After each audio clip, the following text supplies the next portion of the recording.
வணக்கம் சவுக்கு மீடியா நேயர்களே. இன்றைய அரசியல் தமிழ்நாட்டில் நடந்த முக்கியமான அரசியல் மற்றும் சமூக நிகழ்வுகளை பற்றி விவாதிக்க இருக்கிறோம். வாருங்கள் சார். வணக்கம் சார். வணக்கம் நிதிஷ். வணக்கம் மாலதி சார். ஒரு 2 நாளைக்கு முன்பு தான் ஒரு மைல் ஸ்டோன் அச்சீவ் பண்ணோம். 8.5 லட்சத்தை நம்ம ரீச் ஆனோம். இன்னைக்கு 300வது எபிசோட்ல உட்காந்துருக்கேன் சார். எப்படி சார் ஃபீல் பண்ணுறீங்க? ரொம்ப சந்தோஷமாக இருக்குது தம்பி. ஒரு நிகழ்ச்சி ஃபஸ்ட்டு யூடியூப் சேனலில் ரெகுலராக ப்ரோக்ராம் போடுறதே கஷ்டம். நம்ம சேனலில் போடுறது இன்னும் கஷ்டம். அது 1 மணி நேரத்தை ஆத்துறது அதை விட பெரிய கஷ்டம். 1 மணி நேரம் ஆற்றுனாலும் பரவாயில்ல, 10ல் இன்னொரு நிகழ்ச்சி 2 நிகழ்ச்சியாக போடுங்கன்னு சொல்கிறாங்க. எனக்கு முந்தா நாளும் என்னமோ 2 நிகழ்ச்சி போட்டிருந்தோம், 2ஆக போடுங்க அப்படின்றாங்க. ஒரு நிகழ்ச்சிக்கே நம்மளை பாடாப்படுத்துகிறாங்க. ஸோ பெருமையாக பேசிக்கலாம், ஒன்றும் தவறு இல்லைன்னு நான் நினைக்கிறேன். ஒரு ஷோவை 300 நிகழ்ச்சி ஒன்றும் இல்லை, நம்ம ஒரு சாதாரணமாக ஒரு 10 பேர் சேர்ந்து நடத்துகிற ஒரு யூடியூப் சேனலு, இதை ஒரு வெகுஜன தொலைக்காட்சி சேட்டலைட் சேனல் நிகழ்ச்சிகளுக்கு கிடைப்பதை விட பெரிய அளவு வரவேற்பு நமது நிகழ்ச்சிகளுக்கு கிடைத்து கொண்டிருக்கிறது.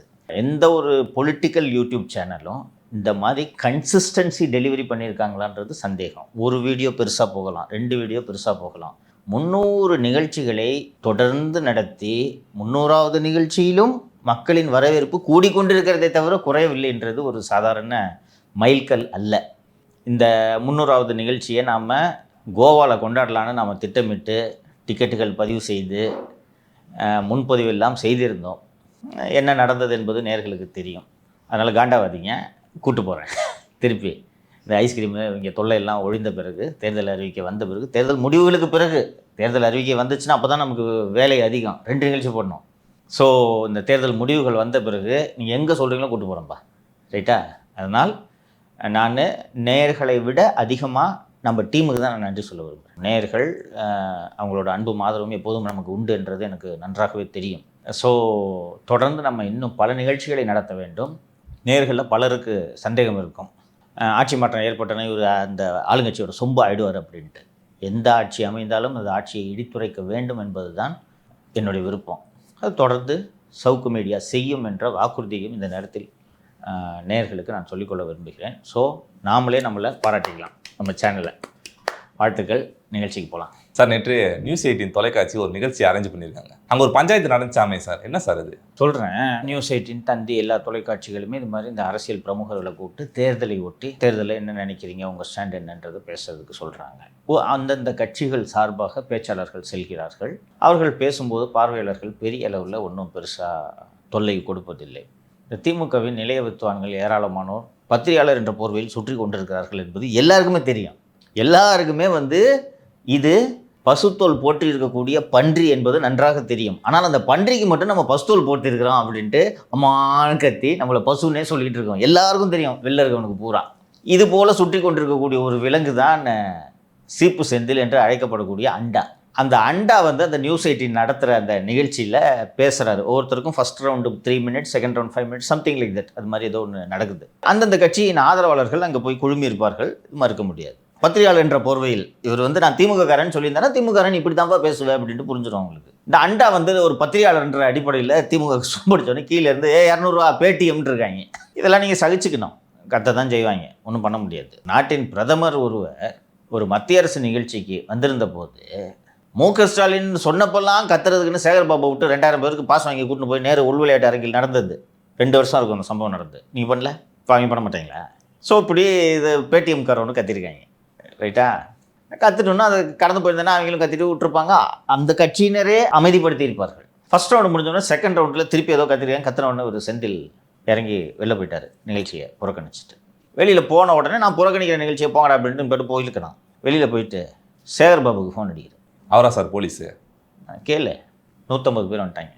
அந்த பாரதிய ஜனதா கட்சியின் சமூக ஊடக குழுவில் பொறுப்பில் இருக்கக்கூடிய ஒரு இளைஞர், அந்த இளைஞரோட ஃபோட்டோவை இந்த அண்டா சர்க்குலேட் பண்ணுறாரு. தம்பி, இவங்களும் உள்ளே இருக்கிறவங்களுக்கு எல்லாருக்கும் தெரிஞ்சிச்சு, அந்த பையன் உள்ளேருந்தே வீடியோ போடுறான். நாங்கள் வெளில போனோன்னா அடிக்கிறதுக்கு பிளான் போட்டுருக்காங்கன்னு சொல்லிட்டு உள்ளேருந்தே வீடியோ போடுறோம். தம்பி, உள்ளே இது மாதிரி நடக்க போகுதுன்னு தெரிஞ்சுட்டு இவங்க 100க்கு ஃபோன் பண்ணிடுறாங்க அவசர போலீஸ்க்கு. அவசர போலீஸ்னால் ஐஸ்கிரீம் போலீஸ் தான் வரப்போகுது, தெரிஞ்சிருக்க வேணா, நீ போலீஸ்க்கு ஃபோன் பண்ணிடக்கூடாது, நீ உஷாராக இருந்துருக்கூடாது. சேகர்பாபு அனுப்புன இந்த 150 பேருக்கு பாதுகாப்பாக நிற்கிறாங்க போலீஸ். காவல்துறையினர் இருக்கும்போதே தாக்குதல் நடந்திருக்கு. பாரதிய ஜனதா இளைஞரணியின் செயலாளராக இருக்கக்கூடிய திரு சூர்யாவும் தாக்கப்பட்டிருக்கு. தமிழ்நாட்டில் சட்டம் ஒழுங்கு எப்படி இருக்கிறது என்பதை நாட்டு மக்கள் புரிந்து கொள்ள வேண்டும். ஒரு விவாத நிகழ்ச்சி இப்படிலாம் கலாய்க்கிறது சகஜம் தான். நான் தான் சொல்கிறேன், பிரதமர் வந்த நிகழ்ச்சியில் நீங்கள் பண்ணீங்களா இல்லையா? ஒன்றியம் சொல்லும் போதெல்லாம் விசில் அடிக்கிறதுக்குன்னு கூட்டு வந்திருக்காங்க. அதான் 2வது வாட்டி பாஸ் இஷ்யூ பண்ணுற கண்ட்ரோலை பூரா பிஜேபி எடுத்துக்கிச்சு. பிரதமர் நிகழ்ச்சி மோடி பேசும்போதெல்லாம் அவங்க கை தட்டுற மாதிரி அவங்க ஏற்பாடு பண்ணிட்டாங்க. இது ஒரு ஸ்மால் திங். அந்த நிகழ்ச்சியில் நீங்கள் கலாய்க்கிறேன், எனக்கு பிடிக்கல, நான் வெளில போகிறேன்னா வெளில போயிருக்கலாம். வெளில போய் நின்றுட்டு சேகர்பாபுவை கூப்பிட்டுட்டு அங்கே நின்றுட்டு இந்த திமுக ரவுடிகள் எல்லாம் வந்திருக்காங்க, அந்த ரவுடிகளுக்கு நடுவில் நின்று ஒரு உரையாற்றுகிறார். அதை சொல்கிறாரு அண்டா. போர்ப்படை தளபதிகள், இந்த பகுதி கழகத்தைச் சேர்ந்த திராவிட முன்னேற்ற கழக முன்னோடிகள், அண்ணன் சேகர் பாபுவினுடைய தீவிர நூற்றுக்கணக்கில் வந்து வெளியில நின்றாங்க எனக்கு தெரியாது. நூற்றுக்கணக்கில் அவங்க வெளியில நிற்கிறாங்க எனக்கு தெரியாது. நான் இந்த கண்ணியமற்ற நடந்து கொண்டக்கூடிய பாஜகவினர் மத்தியில அறிவார்ந்த வாதத்தை நீங்க வந்து என்ன சொல்றது, ஏதோ ஒன்றிற்கு முன்னால் வந்து முத்துக்களை இறைக்காதீர்கள் அப்படின்னு வேதத்துல ஒரு வசனம் உண்டு. அந்த மாதிரி நான் இந்த பாஜக கூட்டம் இருக்கக்கூடிய இந்த அவையில என்ன வாதத்தை வைத்தாலும் என்னை அவர்கள் பேசவிட போவதில்லைன்னு தெரிஞ்சுட்டு நான் வெளியில வந்துட்டேன். வெளியில் வந்து பார்த்தால் நூற்றுக்கணக்கான உடன் பிறப்புகள் இங்கே நிற்கிறார்கள். இப்ப நாங்க காத்திருக்கிறோம். யாருக்காக காத்திருக்கிறோம்னா, உள்ளே சப்தமிட்டு ஒரு 10 பேர் சேர்ந்தவங்க வீரத்தை காட்டினாங்கல்ல, அந்த வீரத்தை அவர்கள் வெளியில் காட்ட வேண்டும். நாங்க எந்த விதத்திலையும் அராஜக போக்கியோ அல்லது ஆணவ போக்கியோ இதை பேசல. நின்று முறையாக ஒழுங்காக நின்று முழக்கமிட்டு எங்களுடைய பலத்தை இனி ஒரு திராவிட முன்னேற்ற கழக தோழனோ, இனி ஒரு திராவிட இயக்க சிந்தனையாளனோ பேசுகின்ற பொழுது அரங்கிற்குள் ஒரு திமுக காரன் இல்லாவிட்டாலும் அவன் பேசுறத அமைதியா கேட்கணும், அவனுக்கு இடையூறு செய்யக்கூடாது என்ற பாடத்தை அவர்களுக்கு சொல்லிக் கொடுப்பதற்காக நாங்கள் வெளியே காத்திருக்கிறோம். இத்தனை பேர் இருக்கிறாங்க. இன்னைக்கு அரங்கத்துல எங்க ஆளுங்க இல்ல, இப்ப வந்து பேச சொல்லு பாக்குறியா? எங்க ஆளுங்க வந்துட்டாங்க, இப்ப வந்து இப்படியே பேசுறாரியா? உன்னை எவன் பத்திரிகாரன் சொல்லுவான்? பத்திரிகாரனா நீயே சொல்லிக்கிற உன் பேர் அண்டான்னு. என்னை சொம்பு என்று சொல்கிறார்கள், நான் சொம்பு அல்ல அண்டா. அப்போ அண்டாவனா கலாய்க்க தான்டா செய்வாங்க. இதுக்கு ரவுடிங்களை கூட்டின்னு வருவியா? எங்க ரவுடித்தனம் பண்ணனாலும் சேகர் பாபு போட்டோ அடிக்கிறேன், கவனிச்சே நீ? நம்ம எல்லாரும் கூட ஒரே சூரியன் ஒரே சேகர் பாபு அப்படின்னு சொல்லிட்டு போறது நல்லதுன்னு நினைக்கிறேன். வீட்டில் சாக்கடை ஊத்துறதுனாலும் ரவுடித்தனம் பண்ணுறதுனாலும் பக்தர்கள் அசிங்கமாக திட்டுறதுனாலும் இந்த மாதிரியான டர்ட்டி ஜாப் எல்லாத்துக்கும் ஒரே ஆளுன்னு சேகர் பாபுவை இந்த கவர்மெண்ட்டு வச்சிருக்குதுன்னா எப்படிப்பட்ட தரங்கெட்ட அரசு இது என்பதை இவர்கள் தெரிந்து கொள்ள வேண்டும், மக்கள் புரிந்து கொள்ள வேண்டும். கொஞ்ச நாள் தான், சீக்கிரம் விஷயம் முடிஞ்சிடும். இப்போ மக்கள் வந்துட்டு எந்த பிரச்சனைனாலும் காவல் நிலையத்தை அணுக தேவையில்லை, அணுகக்கூடாது. சேகர் பாபு அவர்கள் டைரெக்டாக அணுகுனா எல்லா பிரச்சனையும் சுமூகமாக முடிஞ்சிடும் சார். ஜனவரி 5ஆம் தேதி முதல்வர் அவர்கள் மாணவர்கள் நலன் கருதி லேப்டாப் கொடுத்தாரு சார். அந்த லேப்டாப் வாங்கி வேலையாக அந்த ஃபோட்டோ வலிச்சாங்க. நம்ம நேற்று கூட பேசியிருந்தோம். இப்போ இன்றைக்கி தினமலரில் ஒரு செய்தி வந்திருக்கு சார். அந்த ஃபோட்டோவை கிழிச்சா வாரண்டி கிடையாதா சார்? இப்போ அப்படிலாம் இல்லைப்பா, அந்த வாரண்டியை கொடுக்குறது ஏசர் நிறுவனம்ப்பா. ஏசர் நிறுவனம் அந்த படத்தை அழிச்சாலாம் கொடுக்க மாட்டேன், அது வதந்தியை பரப்பி விட்டுட்டாங்கப்பா. அதெல்லாம் அது உண்மை இல்லை. நான் வந்து இந்த சம்மந்தப்பட்ட நிறுவனத்தை சேர்ந்தவர்களிடமே பேசிவிட்டேன். யார் பரப்பி விட்றாங்கன்னே தெரியலைங்க. அதில் எல்லாம் உண்மை இல்லைங்க. அது கவர்மெண்ட் ஸ்கீமு. கவர்மெண்ட் லேப்டாப்பில் இந்த மாதிரி ஒரு இது இம்ப்ரிண்ட் பண்ணி கொடுன்னு சொன்னாங்க. நாங்கள் கொடுத்துட்டோம். அதோட எங்கள் வேலை முடிஞ்சிச்சு. இஷ்யூ பண்ணதோட நாங்கள் கவர்மெண்ட்டுக்கு தான் கொடுக்குறோம். அதோட எங்கள் வேலை முடிஞ்சு. அதுக்கப்புறம் அந்த பசங்க அது கீழே தூக்கி போட்டு கூட உடைக்கிட்டுங்க. எங்களுக்கு என்னங்க பிரச்சனை? அப்படிலாம் இல்லை. இது தவறான தகவல், நிறைய தகவல் பரவுது. இந்த லேப்டாப்பை கொடுத்ததுலேருந்தே எங்களுக்கு தொடங்கிய தொல்லை நிற்கவே இல்லை என்று இந்த நிறுவனத்தில் சொல்கிறார்கள். அதில் எந்த விதமான உண்மையும் இல்லை. அதனால் மாணவர்கள் தைரியமாக திண்ணர் அல்லது பெட்ரோல் பயன்படுத்தி அந்த படத்தை தயவு செய்து அழியுங்கள், நான் கோரிக்கையாக வைக்கிறேன். இது பேனா நிறுவனம் பண்ண வேலையை நினைக்கிறேன் சார். இல்லை, இருக்கும் அதான் பண்ணியிருப்பாங்க. அதாவது என்னன்னா, அப்போதான் பசங்க அழிக்காமல் இருப்பாங்க. பசங்க ஒரு வேளை அழிச்சாங்கன்னா கூட அவங்க அப்பா அம்மா டேய் கேரண்டி போயிடுண்டா பண்ணாதரா அப்படின்னு சொல்லுவாங்களாம். அதெல்லாம் ஒன்றும் இல்லைப்பா, தைரியமா இல்லைங்க. அதுக்கு கீபோர்டில் ஊற்றிடாதீங்க பெட்ரோலில், அதையும் சொல்லிடுறேன். ஊற்றி தீய பற்ற வச்சிடாதீங்க. அடுத்ததா சார், தமிழ்நாடு அரசா இல்லை திமுக தெரியல சார், உங்கள் கனவை சொல்லுங்க அப்படின்னு சொல்லிட்டு ஒரு திட்டத்தை, ஒரே கனவு, திமுக ஒழிய வேண்டும். சொல்லிட்டேன். நீ தானே சொன்ன உங்க கனவு சொல்லுன்னு சொல்லிட்டேன்ப்பா. என் கனவை மு.க. ஸ்டாலின் அவர்கள் நிறைவேற்ற போறாரா சார்? அவர்கிட்ட இப்படி சொன்னா என்ன சார் இது? மக்களோட கனவு பூரா இதுதான் தம்பி. 3 நிறுவனம் வச்சிருக்காங்க. நான் சொன்னேன் உங்ககிட்ட. ஐபேக்கு, ஷோ டைமு, பேனா, சுனில் கணக்குலோ, அல்வா அதிகாரி அவர் ஒரு நிறுவனம் வச்சிருக்காருல்ல, ஏட்டையெல்லாம் வச்சுக்கிட்டு. இத்தனை நிறுவனங்களும் சேர்ந்து புதுசாக ஏதாவது ஒரு ஐடியா கொடுக்கணும். ஒவ்வொருத்தனுக்கும் 15 கோடி. இப்போ ஒருத்தருக்கு ஒரே ராபின் சர்மாவுக்கு மட்டுமே வந்து ஒரு 15 கோடி, வெறும் 15 கோடி. சும்மா வந்து ஐடியாஸ் கொடுக்கறதுக்கு 15 கோடி வித்தவுட் டீம். ஐபேக்குக்கும் கிட்டத்தட்ட 20 கோடி அது மாதிரி கொடுத்துருக்காங்க. இப்போ 4 பண்டிதர்கள் சேர்ந்தாலும் என்ன ஆகுன்றது உனக்கு தெரியும். என் ஐடியா தான் நல்லா இருக்குது, உன் ஐடியா தான் நல்லா இருக்குன்னு ஒவ்வொருத்தரும் ஒரு ஐடியா சொல்லுவாங்க. வாங்கின காசுக்கு இப்போ 15 கோடி வாங்கினே என்ன பண்ணிட்டு இருக்கு நீ அப்படின்னு கேட்டானா என்ன பதில் சொல்லுவேன்? ஸோ ஒவ்வொருத்தரும் ஒரு ஐடியா சொல்கிறாங்க. ஸோ நிறைய ஐடியா வந்தவொடனே சரி இதெல்லாம் பண்ணுறதுக்கு டைம் இல்லை, அப்போ உன் ஐடியா திங்கக்கிழமை, உன் ஐடியா செவ்வாய்க்கிழமை, இப்படி ஓடிட்டு இருக்கு. அதனால தான் உங்களுடன் ஸ்டாலின், ஓரணியில் தமிழகம், நலம் காக்கும் ஸ்டாலின். இப்போ கனவு இல்லை, கொடுத்த தேர்தல் அறிக்கையே ஒழுங்காக நிறைவேற்றல. இது எங்க அதுக்கு பதிலாக தான்ப்பா இதெல்லாம். அதை நிறைவேற்றிருந்தா நீ எதுக்கு இந்த பாருங்க. இப்போ இன்னைக்கு பாரு, ஆட்சி போய் 5 வருஷம் ஆகுது எடப்பாடி பழனிசாமிக்கு, ரைட்டா? இன்னைக்கு வரைக்கும் போகிற இடத்துல எல்லாம் மீட்டிங்ல எல்லாம் 11 மெடிக்கல் காலேஜை கொண்டு வந்திருக்கோம், 65 கலை மற்றும் அறிவியல் கல்லூரியை கொண்டு வந்திருக்கோம், ஒரு மிகப்பெரிய வெட்டினரி கால்நடை ஆராய்ச்சி நிலையத்தை நிறுவி இருக்கிறோம் நீ சொல்றாரு. நீட் தேர்வில் நாங்கள் 7.5% அரசு பள்ளி மாணவர்களுக்கு ஒதுக்கீடு கொடுத்துருக்கோம்னு சொல்றாரு. நீ சொல்லு, வச்சுக்கிட்டு அவஞ்சனை பண்றாங்க, சொல்லுப்பா. இருந்தா சொல்ல மாட்டாங்களா? அதனால தான் நீ கனவு காணு. போன வாட்டி தபால் பிடி தூக்கி வந்த மாதிரி இந்த வாட்டி உங்க கனவு சொல்லுங்க அப்படின்னு உருட்டிக்கிட்டு இருக்காங்க. ரைட்டா? ஆக்சுவலி அவங்களுக்கு தெரியல தம்பி. நேற்று பிஜேபி அஃபிஷியல் ஹேண்டில் ஒரு கிராஃபிக்ஸ் கார்டு போட்டிருக்காங்க, டைம் ட்ராவல் செய்யும் முதல்வர் அப்படின்னு. 4 வருஷம் முன்னாடி 95% தேர்தல் வாக்குறுதி நிறைவேற்றிருக்கேன்னு பேசியிருக்காரு. டேட்டோட போட்டிருக்காங்க கிராஃப் கார்டு. அதுக்கு அடுத்த வருஷம் 70% வாக்குறுதி நிறைவேற்றிருக்கேன். அதுக்கு அடுத்த வருஷம் பார்த்தா 88% வாக்குறுதி. ஏப்பா எதுப்பா உண்மைன்னு போட்டிருக்காங்க. ஒரு சீஃப் மினிஸ்டர் பேசுறீங்க, கன்சிஸ்டண்ட்டாக இருக்கணுமா வேணாமா? ஒரு பொய் சொன்னாலும் அந்த பொய் அப்படியே கரெக்டாக சொல்லணுமா வேணாமா?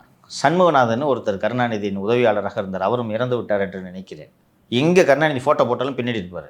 எப்போ பாரு ஷார்ட் அண்ட் நோட். அவர் பேசிக்கலி ஸ்டெனோகிராஃபர். ஷார்ட் அண்ட் நோட்டை போட்டு இப்படி குஞ்சு இப்படியே தான் இருப்பார். அவர் ஃபோட்டோ வர இடத்துல எல்லாம் பார்த்தா கருணாநிதி பக்கத்தில் இப்படி குடிச்சிட்டு இருக்கிற மாதிரி ஃபோட்டோ தான் வரும். கருணாநிதி பேசிக்கிட்டு இருக்கும்போது ஏதாவது தப்புனா பின்னாடி இருந்த தலைவரே இது அப்படின்னு சொல்லுவார். அதனால தான் அவர் கருணாநிதியோட நிழல்னே சொல்லுவாங்க. அவர் அந்த மாதிரி ஆள் நீ கூட வச்சிருக்கணும். தன்னைத்தானே சீஃப் மினிஸ்டராக நினைக்கிற ஒருத்தனை உதவியாளராக எவனாவது வச்சிருப்பாங்களா? அப்படி வச்சிருந்தா அல்வாவை தான் சாப்பிட தான் கூட்டு போவோம். ஆமாம், இவரை மாதிரியே விற்க வச்சுக்கிட்டு சிஎம்மை விட பிரமாதமாக நிகழ்ச்சியெல்லாம் உட்காந்து சிரிச்சுட்டு இருக்கிறான். பார்த்தியா தினேஷை? தீபுரி ஃபோட்டோலாம் பார்த்துருக்கியா இல்லையா? இப்போ நேரு உள்வேட்டு அரங்கில் இந்த பெண்களுக்கு ஒரு நிகழ்ச்சியெல்லாம் ஏதோ நடந்துச்சு இல்லை, சிஎம்க்கு பக்கத்தில் உட்காந்துட்டு இப்படி உட்காந்துட்டு சிரிச்சுக்கிட்டு இருக்கிறாங்க. சிஎம்க்கு உதவியாளர் தானே பண்ணி நீ தான் சொல்லணும். 88% வாக்குறுதி நிறைவேற்ற இன்னொரு ஸ்பீச் உங்கள்கிட்ட தான் வருது. என்ன போனோம், இதுதான் உதவியாளரோட வேலை. இல்லை போன வருஷம் 80ன்னு சொல்லிட்டு இப்போ என்ன 75ன்றாங்க. எப்படி 5 குறையும்? கூட தானே செய்யணும். இதுதான் உதவியாளர் வேலை. நீ தான் சீஃப் மினிஸ்டர் ஆகிட்டியே. நீ உமானத்துக்கு இன்ஸ்ட்ரக்ஷன் கொடுக்குற, அல்வா அதிகாரிக்கு இன்ஸ்ட்ரக்ஷன் கொடுக்குற, நீ அருட்தந்தைக்கு இன்ஸ்ட்ரக்ஷன் கொடுக்குற. இந்த நியூஸை பார்த்துட்டு உதவியாளரை பார்த்து கேட்கணும் இல்லையோ, உண்மையா தப்பா கரெக்ஷனாவது பண்ணணும் இல்லை நீங்க? ஏன் இன்னைக்கு காலையில் குளத்துல போய் சிலம்பு சுத்திட்டு இருக்காருமா? வருத்தமா இருக்குமா? எனக்கு கோமாளி ஆகிட்டாங்கம்மா அவரை. நான் வருத்தப்பட்டு சொல்கிறேன். நான் நீ ஒரு நாட்டோட சீஃப் மினிஸ்டர் சார், சிலம்பு சுற்றுற சார் வேலை. இன்னும் ஃபர்ஸ்ட் உங்களுக்கு சிலம்பு தெரியுமா? நான் கேட்குறேன். சும்மா கம்பை வச்சு இப்படி சுத்தம் சிலம்பு ஆயிடுமா? அது தமிழக பாரம்பரியத்தை காப்பாற்றுறாரு போல சார்.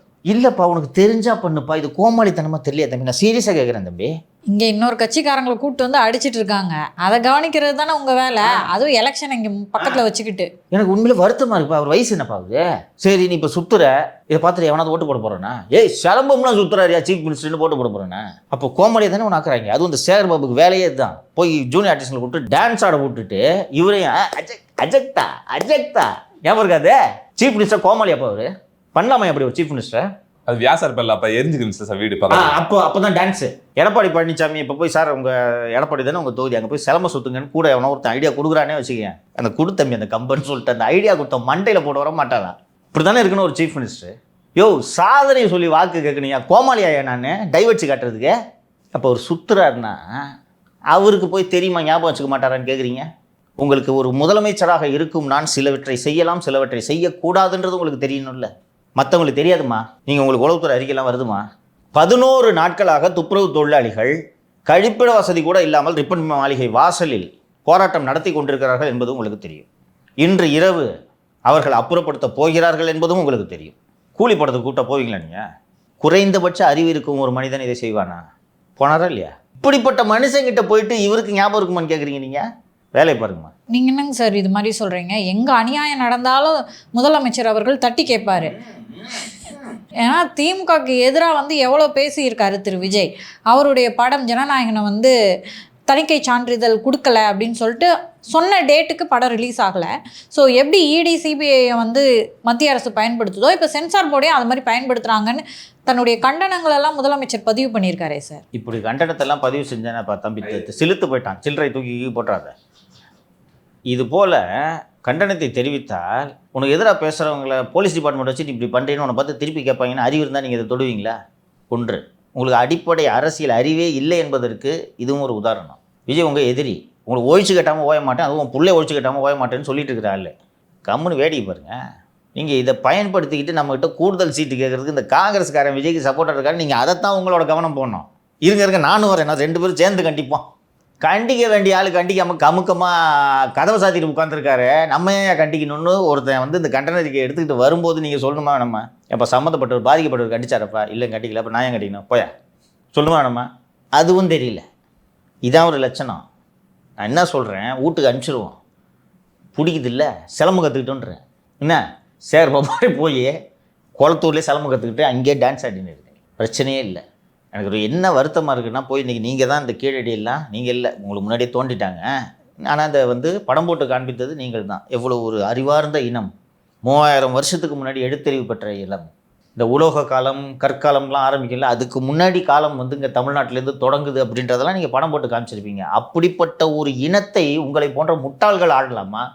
எனக்கு அதான் கோபம். நீங்கள் தான் சொல்கிறீங்க பாருங்கள், நம்ம மூதாதையர் எவ்வளவு அறிவார்ந்த சமூகத்தினர், நாம் அந்த இனம் அந்த டிஎன்ஏ இங்கே இருக்குதுன்னு சொல்கிறீங்க நீங்கள். அதுலேயும் ஒருத்தர் வந்து அன்னைக்கு நம்மகிட்ட பேசினாரு, ஐமூன் சரி ஒரு திமுக ஒருத்தர் கலவாண்டு போயிட்டாரு. அக்கா பார்த்தியா, திமுகனாலே களவு, திமுக பிரிக்க முடியாதது. ஸோ அப்படி இருக்கும்போது இப்படிப்பட்ட அறிவார்ந்த ஒரு சமூகத்தை, அறிவார்ந்த ஒரு இனத்தை அறிவே இல்லாதவர்கள் ஆளக்கூடாது என்பதைத்தான் நீங்கள் உணர்த்தி கொண்டிருக்கிறீர்கள். வெகு விரைவில் அதுக்கு முடிவு வந்துவிடும். நீங்கள் இப்போ ஜனநாயகன் படத்துக்கு சர்டிஃபிகேட் கொடுக்காம மத்திய அரசு பழிவாங்கும் நோக்கோடு செயல்படுகிறது அப்படின்றத நீங்கள் கண்டனம் தெரிவிக்கிறீங்க, ரைட்டா? ஜனநாயகன் படத்தோட ப்ரொடியூசரு ஊரு காசு திருடி இந்த படத்தை எடுத்ததாக இதுவரை எங்கேயும் தரவுகள் இல்லை, இல்லைங்களா? நீ எதுவும் படிச்சே பார்த்த மாதிரி இல்லை இல்லை. ஆனால் ஊரு காசு திருடி எடுத்த படம் தான் பராசக்தி என்பது ஊருக்கே தெரியும். மத்திய அரசு உள்ளபடியே உங்கள் படத்தை தான் தடை செய்திருக்க வேண்டும். எனக்கு தெரிஞ்சு அந்த ஜனநாயகன் படத்தில் மத்திய அரசுக்கு எதிராக வசனங்கள் இருப்பதற்கான சாத்தியக்கூறுகள் இல்லை, இல்லையா? அது ஏதோ ஒரு கேசரி கிண்டுவது தொடர்பான படம் என்று நினைக்கிறேன். அதனால் அதற்கான வாய்ப்புகள் அதில் இல்லை. இதில் நேரடியாக மத்திய அரசை விமர்சிக்கும் வசனங்கள் இருக்கிறது. படம் பார்த்து விட்டு வந்திருக்கிறோம். டெல்லி தான் இந்தியாவா? இதை எப்படிப்பா விட்டுச்சு சென்ட்ரல் கவர்மெண்ட்டு? அதுதான் சார் புரியல. ஜனநாயகனே தடுக்கிறாங்க. இப்போது யார் ரகசிய கூட்டணியில் இருப்பது? நான் அதனால தான் சொல்லிட்டு இருக்கேன், திமுகவை தொட முடியாது, அவங்க எந்த இடத்துல காலில் விழுகணும், எந்த இடத்துல கதவை தட்டணும் எல்லாம் அவங்களுக்கு தெரியும். உங்களுக்கு பிஜேபியை பற்றி தெரியாது. இதுதான் நான் சொல்ல விரும்புவது. இப்போது இது என்ன கணக்குன்னு எனக்கு கொஞ்சம் சொல்லுங்கள். மத்திய அரசு திட்டுறீங்க, ஒரு 2-3 இடத்துல சில டயலாக்ஸை மியூட் பண்ணியிருக்காங்க, கட் பண்ணியிருக்காங்க. அது ஒன்றும் படத்தில் ஒன்றும் பெருசாக டிஸ்டர்பன்ஸ் பண்ணல. படம் தான் நம்மளை டிஸ்டர்ப் பண்ணுது. கருமத்தை இப்போது ஒரு 450 ஸ்க்ரீன்களில் பராசக்தி ஓடுவதாக இருந்தது, 600 ஸ்க்ரீன்களில் ஜனநாயகன் ஓடுவதாக இருந்தது. இப்போது ஜனநாயகன் படம் வெளிவராது என்றது தெரிந்து விட்டது. கண்ணு தூரம் வரைக்கும் தெரில. அதனால் பொங்கல் விடுமுறைக்கு முழுக்க முழுக்க கல்லா கட்ட போகிறீர்கள், கரெக்டா? பொங்கலுக்கு தீபாவளி போல ஒரு நாளில் முடிஞ்சிடாமல் பொங்கலுக்கு ஒரு 3-4 நாள் லீவில் இருக்கும். காணும் பொங்கலுக்கு எதையாவது காண வேண்டும் என்று மக்கள் வெளியே கிளம்புவார்கள். அப்போ இந்த கருமத்தையாவது காணுவோம் என்று போய் தியேட்டருக்கு போய் பணத்தை கொட்ட போகிறார்கள். நீங்கள் கோணியில் பணத்தை வாரப் போகிறீர்கள். இது எப்படி மத்திய அரசு சாத்தியமாக்கியது? நீங்கள் சொல்லும் அந்த சென்சார் போர்டு ஆயுதத்தை மத்திய அரசு ஏன் உங்கள் மீது பாய்ச்சவில்லை? இப்போ யார் ஃப்ராடுத்தனம் பண்ணுறது? ஊருக்கே தெரியும். நம்மளே பலமுறை பேசியிருக்கோம். ஆகாஷ் பாஸ்கரன் வீட்டுக்கு டாமி போனதுக்கான காரணம் என்னப்பா? டாஸ்மாக் ஊழல். அந்த துட்டில் எடுத்த படம் தான் இதுன்றது ஊருக்கு தெரியும், நமக்கு தெரியும், பிஜேபிக்கு தெரியும், டாமிக்கு தெரியும். இதைத்தானே தடை பண்ணியிருக்குன்னா அப்போ யார் ரகசிய உறவில் இருக்கிறது? யார் கள்ள கூட்டணியில் இருக்கிறது? அப்போ விஜய் அவர்கள் சொன்னது கரெக்டாக தானே சார் போச்சு, ரகசிய கள்ள கூட்டணி. அதை அவர் சொல்லணும்ல. என் படம் வரல, உன் படம் வருது, என்னையா கணக்கு இது? நீ என்ன கள்ள கூட்டணி வைக்கிறது? நான் நேரடி கூட்டணி வைக்கிறேன்ல, வைக்கணும். வச்சா தானே எதிரியை ஒழிக்க முடியும். ஒரு எதிரியாவது 2 எதிரியும் சேர்ந்து ஒன்றை ஒழிச்சாங்கன்னா சேர்ந்துட்டாங்களா? நீ நினச்சிக்கிட்டு இருக்க எதிரின்னு என்ன நடந்திருக்கு யோசிச்சு பாரு தம்பி. 900 ஸ்க்ரீனில் ஒரு படத்தை போட்டு, அதுவும் 4 நாள் லீவ் இருக்கிற ஒரு நேரத்தில் 900 ஸ்க்ரீனில் காலையில் 9 மணிலேருந்து 5 ஷோ ஒரு நாளைக்கு ஓட்டுனேன்னா மொக்க படமாக இருந்தாலும் துட்டை சம்பாதிக்காதப்பா. நீங்கள் தான் மொக்க படம்னு சொல்கிறீங்க. சில பேருக்குலாம் பிடிச்சிருக்கு. கண்டிப்பாக நல்ல லாபம் வரதான் போகுது. கண்டிப்பாக வருமானத்தின்னு அதை தான் நான் மீண்டும் மீண்டும் இன்சிஸ்ட் பண்ணுறேன்.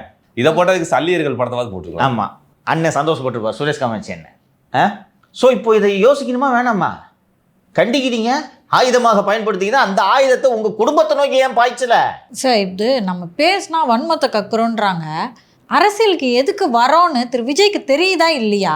இந்த வன்மம் போர்ஷனை பின்னாடி வச்சுக்கலாம்னு நான் நினைக்கிறேன். ஒரே லைன் மட்டும் ஒரு சின்ன வன்மம், ஸ்மால் வன்மம். Please continue. மக்களோட பிரச்சனைய பேசுறதுக்கு, மக்களுக்கு நன்மை செய்யறதுக்குன்னு சொல்றீங்கல்ல, உங்களுக்கான பிரச்சனையே நீங்க பேசாட்டி எங்களுக்கு எப்படி நீங்க பேசுவீங்க? எப்படி நம்பிக்கை வரும்? இந்த வன்மம் போதும், கண்டினியூ பண்ணலாம். ஐயோ, அதுக்கெல்லாம் அவருக்கு தைரியம் முடியாது. நான் கண்டினியூ பண்ணுவேன். இல்ல, வேணாம் சார், வேணாம் சார். ஏன்னா வன்மத்தை கக்காம இருக்க முடியல, ஏற்றுக்கொள்ளவே முடியல. அந்த ஆதங்கத்தை தாங்க முடியல சார். That is fine. பின்னாடி வன்ம போர்ஷன் இருக்கு, பின்னாடி டைம் ஸ்டாம்ப் போடுவாங்க பசங்க, பின்னாடி வச்சுக்கலாம். ஸோ இதை மக்கள் புரிஞ்சுக்கணுன்றேன். எப்படி அலோவ் பண்ணுது, எப்படி நடக்குது? இங்கே மற்றதெல்லாம் அப்புறம் வச்சுக்கோங்க, சினிமா மட்டும் விட்டுருங்கன்ட்டு டீல் போட்டிருக்காங்க. தெரிஞ்சதுனால தான் நான் இவ்வளோ நாள் இந்த கேள்வி எழுப்பினேன்னா, இன்றைக்கி படத்தை பார்த்துட்டு வந்த பிறகு தான் என்ன இது நேரடியாக சென்ட்ரல் கவர்மெண்ட்டோட சண்டை போடுறது மாதிரி விஷயம் இருக்குது. இது மத்திய அரசுக்கு எதிரான படம், வரவே கூடாதுன்னு சொல்ல முடியுமா? முடியாதையா? ஏன் சொல்லலை? இப்போ யார் திட்டுத்தனம் பண்ணுறது, யார் கல்லா கட்டுறது? இந்த எலெக்ஷன் காசுக்கு இந்த காசு எடுத்துக்குவாங்களா சார்? தம்பி கொட்டும் காசு. ஆனால் உடனே மாலதி பார்த்தீங்களா, நீங்கள் வந்து திமுக தான் வெயிட்டு, பிஜேபி மொக்க அப்படின்ட்டு இவங்க சொல்லுவாங்க. பொறுத்திருந்து பார்ப்போம். அதுக்கு தான் கள்ள கூட்டணின்னு எங்கே சொல்லிட போகிறாங்களோன்னு சொல்லிட்டு நம்ம ஒரு அடி அடித்து வச்சுப்போம். அதுதான் இடியையும் சிபிஐயும் பிஜேபி யூஸ் பண்ணுற மாதிரி சென்சார் போர்டையும் யூஸ் பண்ணுது அப்படின்னு. அதுக்கு தான் ஏய் திருட வரான் அப்படின்ட்டு கத்திட்டு கம்முன்னு வந்துருக்குது. ஏற்கனவே 5000 ஸ்க்ரீன் கொடுத்துருக்கு. அதில் விளம்பரம் பண்ணுறதுக்காண்டி ஹெல்மெட் போட்டு வரவங்க டிக்கெட் கொடுத்தா என்ன சார் இது? தம்பி, கருப்பை வெள்ளையாக்குவது இப்படித்தான், புரியுதா? இன்னொன்று, போலீஸ் டிபார்ட்மெண்ட்டுக்கு எதுக்கு இந்த வேலை? எப்படி ஃபஸ்ட்டு உனக்கு டிக்கெட் கிடச்சிது? யார் ஸ்பான்சர் பண்ணுறேன்? ஆகாஷ் பாஸ்கரன் போய் கொடுத்தாரா? அது ஒரு தனியார் அறக்கட்டளையும் போலீஸாரும் சேர்ந்து. எதுக்கு போலீஸ்கார் எதுக்கு அந்த அறக்கட்டளையோடு சேர்ந்து என் சல்லியர் படத்துக்கு ஓடிடி சப்ஸ்கிரிப்ஷன் போட்டு கொடு. திமுக அரசை பொறுத்த வரைக்கும் சார் பவர்ஃபுல்லான ஆட்கள்னா முக்தார், தாமோதரன் பிரகாஷ், இவங்கெல்லாம் தான் சார். அவ்வளோ பெரிய வன்முறை வெடிச்சிருக்கு சார், முக்தாரை கைது பண்ணு அப்படின்னு சொல்லிட்டு செவி சாய்க்கவில்லையே முதலமைச்சர். சிலம்பத்தில் பிஸியாக இருக்காரு, அதனால் நாளைக்கு சிலம்பாடி முடிச்சுட்டு வருவார். இது கத்தி யார் குத்தினாலும் குத்தும் மாலதி, ஃபஸ்ட் அதை புரிஞ்சுங்க. நீங்கள் அந்த கழிவுநீர் வாயன் முக்தார் எல்லாம் இந்த அரசு பயன்படுத்துதுன்றதை நீங்கள் புரிஞ்சுக்கணும். அதே போல் இந்த பீடாவாயம் பிரகாஷை பற்றி நீங்கள் சொன்னீர்கள். இந்த பிரகாஷ் எல்லாம் எப்படிப்பட்ட நபர் என்றால், போக்சோ கேஸில் சிறை சென்றிருக்க வேண்டியவர். 2009 அல்லது 10 என்று நினைவு. காசு கொடுத்து ஒரு பெண்ணை ஒரு அறைக்கு அழைத்து செல்கிறார். சார் வேணாம் சார், வேணாம் சார், அவங்கள மாதிரி நம்மளும் வேணாம். இருக்கிற விஷயத்த சொல்லணும், எப்படிப்பட்டவன்ட்டு தெரிஞ்சுக்கணும். இல்லை நான் யோசிக்காமல் சொல்லுவேன். நான் நீ மட்டும் உன் இஷ்டத்துக்கு பேசுகிற, நடந்த விஷயத்த சொல்கிறேன். போய் அது வந்து பிரச்சனையாகி போலீஸ் வந்து நான் சீஃப் ரிப்போர்ட்டர் நக்கீரனுக்குன்னு சொன்ன உடனே சரி இடி அப்படின்ட்டு விட்டுட்டாங்க. அப்புறம் அந்த பொண்ணை பிடிச்சி விசாரிக்கும்போது ஷீஸ் மைனர். அப்போல்லாம் அந்த போக்சோ இந்த அளவுக்கு 2010 இவ்வளோ பவர்ஃபுல்லாக ஆகல. அது வேறு செக்ஷன் இருந்துச்சு, பவர்ஃபுல்லாக ஆகல. அப்புறம் இப்போ உங்கள் மீசைக்கிட்ட சொல்லி ஜாஃபர் சைட்டுக்கு தகவல் போய் விட்டு தொலைன்ட்டு விட்டாங்க. இந்த மாதிரி ஆள் பத்திரிகையாளர்களுக்கு தெரியும்ல, அங்கே இருக்க ஐஎஸ் கான்ஸ்டபிள் கிரைம் ரிப்போர்ட்டர்ஸ்ட்டை பகிர்வாங்க, ஒரு மற்றவங்களுக்கு தெரியும்ல. அப்போல்லாம் வாட்ஸ்அப்லாம் அப்போது தான் பின்னாடி கொஞ்சம் லேட்டாக தான் வருதுன்னு நினைக்கிறேன், அப்போது தெரியாது. அந்த மாதிரி ஆள் இவர்களெல்லாம் இன்றைக்கி அவர்கள் அரசின் செய்தி தொடர்பாளர்கள். அதான் நக்கீரன் பிரகாஷ்னு பேர் வச்சுக்காத, தாமோதரன் பிரகாஷ்னு பேர் வச்சுக்கோன்னு சொல்லிட்டு ஒரு நிறுவனமே கை கழுவி விடுது. ஆமாம், இந்த பீடாவாயனை தான் முக்கியமாக திராவிட இயக்க அரசை புகழ்ந்து பேசுவதற்கு இவர்கள் பயன்படுத்தி கொண்டிருக்கிறார்கள். அவ்வளோ பொண்ணுங்களும் துப்புது, கம்ப்ளைண்ட் கொடுத்துருக்க மாட்டாங்க. எப்படிலாம் கொடுத்துருக்காங்கம்மா. ஐஸ்கிரீம் தான் நடவடிக்கை எடுக்கணும், எடுப்பாரா? பிஜேபி இளைஞரணியை சேர்ந்தவர்களை அடிக்கிறதுக்கு சேகர்பாபு ரவுடி அனுப்பி விடுவார் கூட. போலீஸ் அவங்களுக்கு தானே பாதுகாப்பு கொடுத்தாங்க. தெரியலையா உங்களுக்கு எந்த லட்சணத்தில் சட்டம் ஒழுங்கு இருக்கிறது என்று? கொக்கைன் கடத்துறவனை கூட்டின்னு வந்து அவங்ககிட்டேருந்து கம்ப்ளைண்ட்டை வாங்கி நம்ம மேலே கேஸ் போட்டு நம்மள அரெஸ்ட் பண்ணலையா? கொக்கைன் கேஸில் ஜெயிலுக்கு போனோன்னு வச்சு சீக்கிரம் அந்த அழிவு காலம் வந்து விட்டது இவர்களுக்கு. அதனால தான் அதீத தவறுகளை செய்து கொண்டிருக்கிறார். அணைய போகிற விளக்கு பிரகாசமாக எரியும் அது சொல்லுவாங்க. மாதிரி தான் கிட்டத்தட்ட. சார் இப்போ முக்தார் வந்து நீங்கள் சொல்கிறீங்க திமுக அரசு பயன்படுத்துதுன்னு சொல்லிட்டு, ஆனால் காமராஜரை பற்றி பேசியிருக்காரு. கூட்டணி கட்சியில் இருக்காங்களே சார், அவங்க அந்த போராட்டம் நடத்துறது யாரு? கூட்டணி கட்சியில் இருக்காங்க, ஆமாம், காங்கிரஸ்காரங்க. ஆமாம். அந்த மானங்கெட்டவங்க ஒரு இடத்துல போராட்டம் நடத்துகிறாங்க. இது எவ்வளோ பெரிய விஷயம். நேரடியாக இந்த விஷயத்தை முதல்வர்கிட்ட கொண்டு போகணுமா வேணாமா? பாலியை தூக்கிட்டு ஊர்தியாக சுத்திரிய செல்வம் காமராஜர் இப்படி ஒருத்தன் இழிவாக பேசியிருக்கிறானே, இதை கொண்டு போய் முதல்வர் கவனத்துக்கு கொண்டு போகணுன்ட்டு வேண்டாம்.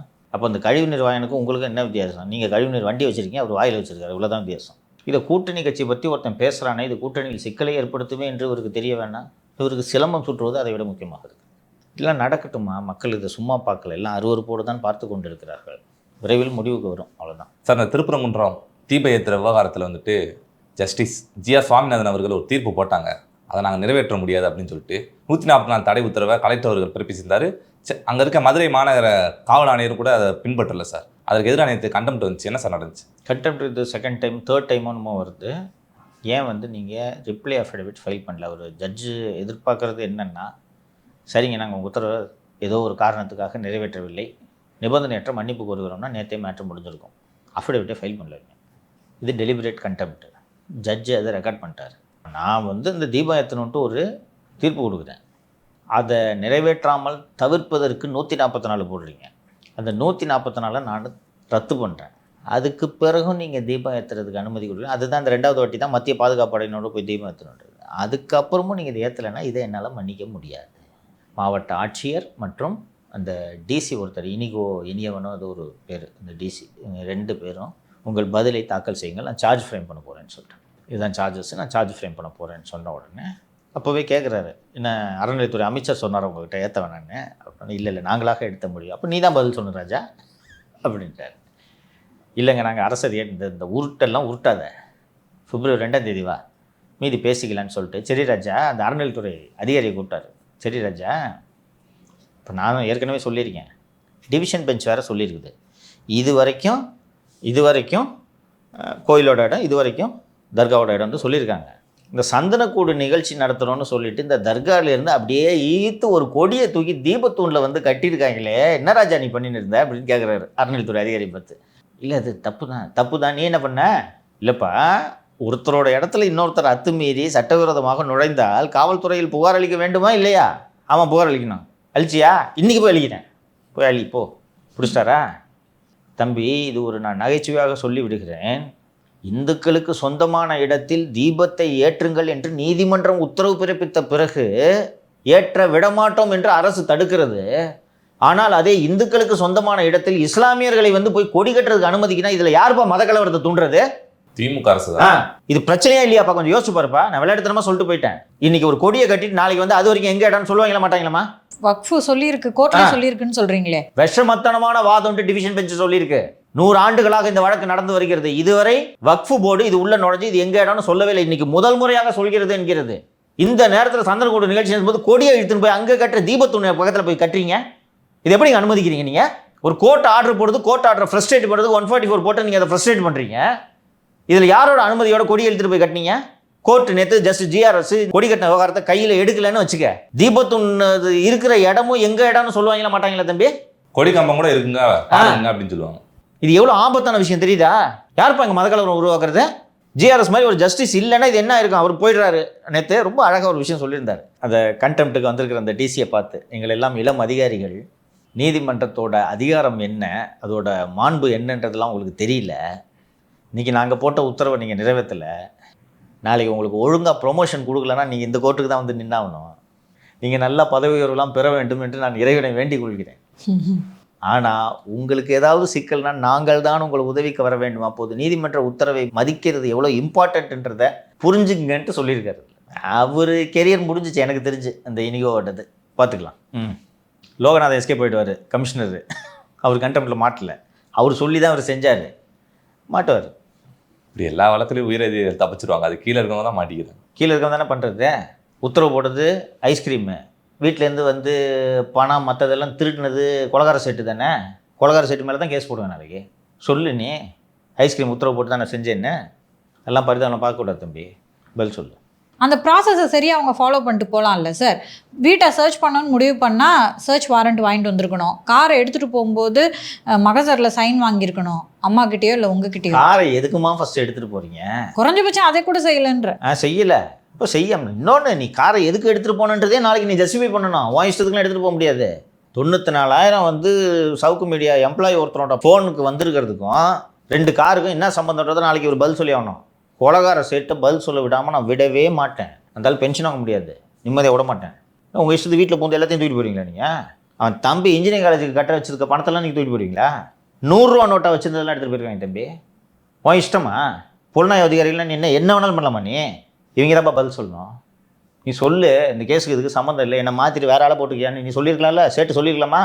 செஞ்சியா? பதில் சொல்லு. ரொம்ப மாதத்துக்கு முன்னாடியே திருமதி பிரேமலதா விஜயகாந்த் அவர்கள் சொல்லிட்டாங்க, ஜனவரி 9ஆம் தேதி நாங்கள் யாருடன் கூட்டணி அப்படின்னு சொல்லிட்டு அறிவிச்சிருவோம் அப்படின்னு சொல்லிட்டு. அவங்களே நேற்று மாநாட்டிலையும் சொல்கிறாங்க, இல்லம் தேடி உள்ளம் நாடின்றதெல்லாம் நான் சொன்னேங்க, கூட்டணி கூட யார் போவோம்னு சொல்லிட்டு அப்படின்னு சொல்கிறவங்க ஏன் சார் நேற்று யாரோட கூட்டணி அப்படின்னு அறிவிக்கலை? அதை தாண்டி அது சரியாங்க சார்? கண்டினியூஸாக அவங்க சொல்லிட்டு இருந்தாங்கல்ல. பேரம் படியவில்லை. நேற்று அந்த மாநாட்டில் தீர்மானம் போட்டாங்க தெரியுமா? என்ன தீர்மானம்? 10 தீர்மானம். அதில் ஒரே ஒரு தீர்மானம் வேணால் தெரியும், பாரத ரத்னா. பாரத ரத்னா. சரி, அதை விட்டு அவங்க ஆசை கேட்டுக்கிறாங்க. மீதி 9 தீர்மானம் என்னன்றது தெரியுமா? அனைவருக்கும் மடிக்கணினி வழங்க வேண்டும், அனைவருக்கும் பொங்கல் பரிசு வழங்க வேண்டும், மீனவர்கள் மீன் பிடிக்க பாதுகாப்பு செய்ய வேண்டும். ஒரு கட்சி நடத்துறீங்க, அதுக்கு மாநாடு நடத்துறீங்க. ஒன்றும் மத்திய அரசு கண்டிக்கணும், இல்லை மாநில அரசு கண்டிக்கணும். ஏதாச்சும் ஒன்று கண்டித்து தீர்மானம் பண்ணணும்ல. எதையுமே கண்டிக்கல, இன்னும் முடிவாகலை. அதுதான். அப்புறம் இதுக்கு மாநாடு முடிச்சுட்டு அதுக்கப்புறம் மாநாடு போட்டுக்கலாம்ல. டேட் ஏற்கனவே அனௌன்ஸ் பண்ணியாச்சுல்ல, செலவு பண்ணிட்டாங்க கட்சிக்காரங்க. அரசியல் ஞானியே ஒரு வாரத்துக்கு முன்னாடி அறிவிச்சுட்டு அவ்வளோதான் சார். அதுலேயும் சார் நேற்று பிரேமலதா விஜயகாந்த் அவர்களோட தம்பி சுதீஷ் அவர்கள் சொல்லியிருக்காரு, துணை முதலமைச்சர் பதவி கொடுக்கணும், சும்மா 10 சீட்டுக்கு 5 சீட்டுக்கெல்லாம் கூட்டணி வைக்கிறாள், நாங்கள் கிடையாதுங்க அப்படின்னு பேசியிருக்காரு சார். 90 சீட்டுக்கு வைப்பீங்களா? ஏன் துணை முதல்வர்? எல்லாரும் துணை முதல்வர்னு சொல்லிட்டு இருக்காங்க. இணை முதல்வர்னு புதுசாக கேளுங்க. ஏன் முதல்வர் எடுத்துக்கங்களேன், எடப்பாடி பழனிசாமியை ஓரமாக உட்கார வச்சிடலாம். இப்போ அந்த போட்டு ஓரமாக உட்காரப்பா. 2.5 வருஷம் சிஎம் கேட்கலாம். பஸ் அருமையான ஐடியா பஸ் இது. அங்கிட்டு சுற்றி இங்கிட்டு சுற்றி கடைசியில் வன்மத்துக்கு தான் கொண்டு வரீங்க. வன்மம் தான்ப்பா. ஏப்பா உனக்கு என்னப்பா ஸ்ட்ரென்த்து? நீ சொல்லுப்பா, என்னையா ஸ்ட்ரென்த்து? நான் சொல்கிறேன், 2021 டிடிவி தினகரனோட சேர்ந்து போட்டிட்டார்கள். எத்தனை தொகுதி போட்டிட்டாங்க தெரியுமா? 60 தொகுதி. அப்போ ஓரளவு கணிசமாக வாக்கு சதவீதம் வந்திருக்கும்ல. எவ்வளோ சதவீதம் வந்திருக்கும் சொல்லு? 18-20 வந்திருக்குமா சார்? நீங்கள் சொல்லுங்கள் மாலதி. எங்கள் அண்ணனுக்கு இணையாக வாங்கியிருப்பாங்கன்னு நினைக்கிறேன். அப்போது விஜயகாந்த் உயிரோடு இருந்தார். சொல்லுங்கள் எவ்வளோ? 9.5 .43. விஜயகாந்த் அவர்கள் உயிரோடு இருக்கும்போது 0.43. மொத்தமே அவ்வளோதானா? 60 தொகுதியில் போட்டிட்டு 0.43. இதான் உங்கள் ஸ்ட்ரென்த்து. சரி, இது உங்களுக்கு தெரியாது, நீங்கள் நமக்கு பயங்கர யானை பலம்னு நினச்சின்னு உட்காந்துருக்கீங்க. நீங்கள் பிஜேபிக்கோ அதிமுகவுக்கோ இந்த உங்களோட பலம் என்னன்னு தெரியாதா? விஜயகாந்த் இருக்கும்போதே 0.43 வாங்கின நீங்கள், விஜயகாந்த் அவர்கள் இல்லாத போது என்ன வாங்க போகிறீர்கள் என்பது அவர்களுக்கு தெரியாதா? நீங்கள் எல்லாம் ஜெயிக்க முடியாது அவங்களால. ஏன்னா 30 சீட்டு 300 கோடியா? நேற்று காலை முதல் இரவு 9 மணிக்கு திருமதி பிரேமலதா அவர்கள் பேசும் வரையில் பிஜேபியோடு பேச்சுவார்த்தை நடந்து கொண்டு இருக்கிறது. அவங்க பிஜேபியில் ஏடிஎம்கே கலந்துக்குவாங்கல்ல, அவ்வளோ கொடுவாங்க. இன்னொன்று, அவங்க தான் பெரிய கட்சி என்டிஏல தமிழ்நாட்டில். இந்த மாதிரி அவங்க 30 கேட்குறாங்கன்னு சொன்னோன்னே இல்லை 35 கொடுத்துருங்கன்னு சொல்லுவார் எடப்பாடி. ஸோ அவங்க ஒரு ரீசனபிள் நம்பர் சொல்லியிருப்பாங்க இல்லையா? இல்லைன்னா கஷ்டம், நாங்கள் மாநாட்டில் அறிவிக்க போகிறதில்ல, முடிவை சொல்ல மாட்டோம்னு சொல்ல வேணான்ட்டாங்க. ஆனால் நேற்றே முடிவு எடுத்துட்டோம், இப்போ சொல்ல மாட்டேன்னு சொல்லி சொல்கிறாங்களே. எப்பவும் சொல்ல போகிறதில்ல. பல முறை இந்த குறளை உதாரணமாக சொல்லியிருக்கிறேன். தன்வழி, வினைவழி, மாற்றான் வழியெல்லாம் தெரிஞ்சுக்கிட்டு தான் சண்டை போட்டணும். அன்னியார் பிரேமலதா அவர்களுக்கு மாற்றான் வழியும் தெரியவில்லை, தன் வழியும் தெரியவில்லை, வினைவழி தெரிகிறது. வினைவழினா செயலோட வழி. எலெக்ஷன் முக்கியம், பெருசு. எலெக்ஷன் முக்கியம், இந்த எலெக்ஷன் விட்டால் சம்பாதிக்க முடியாதுன்றது தெரியுது. மாற்றான் வழி தெரியணும், தன் வழி தெரியணும்ல, உங்கள் வலிமை என்னன்றது உங்களுக்கு தெரியணும்ல. அதை தெரிஞ்சுக்காமல் அவங்ககிட்ட போய் 30 சீட்டு ஒரு ராஜ்யசபா 300 கோடி கொடு. இப்போ எங்கே வந்து நின்றுருக்கு தெரியுமா? ராஜ்யசபா கிடையாது போன்ட்டாங்க. எழுத்துப்பூர்வமாக சொல்லியிருந்தாங்களா பிப்ரவரி மாதமோ மார்ச் மாதமோ ராஜ்யசபான்னு கிடையாதுட்டாங்க. 30 சீட்டை போய் திமுகவில் வாங்கிட்டாங்க. கிடைக்குமா திமுகவில் 30 சீட்டு? இன்றைக்கி என்டிஏ உங்களை வேணான்னு சொன்னாங்கன்னா தேமுதிகக்கு என்ன கதி சொல்லுப்பா? உங்களுக்கு தெரிஞ்ச அரசியல் வச்சு சொல்லுப்பா, என்ன பண்ண முடியும், என்னென்ன ஆப்ஷன்ஸ் இருக்குது சொல்லுப்பா. தம்பியின் கரங்களை வலிமைப்படுத்துவார். தம்பி கரங்களில் ஏதாவது வைப்பாரா? திமுக கொடுத்து அனுப்போம். கொடுத்து அனுப்போம். கொடுத்தாலும் 300 கோடி கொடுக்குமா? 30 கொடுக்குமா? ஏன் 300க்கு போகிற? ஒரு சைபரை கட் பண்ணு. இன்னொன்று 300 கோடி கொடுத்து இவங்க சொன்னபடி கொடுக்க மாட்டாங்கம்மா. தனலட்சுமி காலேஜிலேருந்து வர வேண்டிய பணத்தை வாங்கி கொடுத்தாங்களா? இத்தனைக்கு காலேஜ் கொடுத்துருக்காங்க. தேர்தல் வாக்குறுதியை பார்த்தாலே தெரிஞ்சிருக்காங்க. தெரிஞ்சுக்க வேணாமா? பப்ளிக்காக சொல்கிற வாக்குறுதியே இந்த லட்சணத்தில் ஃபாலோ பண்ணுறாங்க. ரூமுக்குள்ளே கொடுத்த வாக்குறுதியெல்லாம் எப்படி ஃபாலோ பண்ணுவாங்க பாரு. ஸோ நீங்கள் போய் ஒரு இவ்வளோ பெரிய கட்சி பிஜேபி கூட போய் சண்டை போடுறீங்களே, முறுக்குறீங்களே, விட்டா என்ன ஆவீங்க நீங்கள்? திமுகவில் எவ்வளோ சீட்டுன்றது நான் சொல்கிறேன். இப்போ ஏவா வேலுக்கிட்ட பேசிகிட்டு இருக்காங்க, இப்பவும் பேசிகிட்டு இருக்காங்க, சேகர்பாபும் பேசிகிட்டு இருக்காரு. எந்த மொழியில் பேசுவார்கள்? அதனால தான் சேகர்பாபு வேலு. பராசக்தி ஹீரோயின் மொழியில். ஆமாம், 7 ஆஃபர் செலவு கொடுத்துட்றோம். 7 தொகுதிக்கு 10 ரூபா செலவுக்கு. இப்போ எவ்வளோ மொத்தம்? 70 கோடி. 70. பண்ணிவிட்டு நீங்கள் அறிவிச்சிருந்தீங்கன்னா நீங்கள் பிரதமர் கூட ஒரு மேடையில் தோன்ற போகிறீங்க, ஒரு கௌரவமாக இருக்கும். அதை விட அதிகம் தான் இங்கே சொல்லியிருக்காங்க நம்பர். 30 கம்மியெல்லாம் பேச மாட்டான். அதில் இவர் துணை முதல்வர். நாங்கள் என்ன 10-15 சீட்டுக்கு கூட்டணி வைக்கிறீங்களா? அப்போ என்ன 150-200 சீட்டு கூட்டணி வைப்பீங்களா நீங்கள்? எனக்கு எரிச்சல் வருது தம்பி. இந்த சின்ன கட்சிகள்லாம் இந்த தேர்தல் நேரத்தில் பண்ணுற அலப்புறம் இருக்குதே. நாங்கள் இல்லாமல் யாரும் ஆட்சி அமைக்க முடியாது. பார்க்குறீங்களா? நீங்களாம் ஆட்சி அமைக்கிறோம் பார்க்குறீங்களா?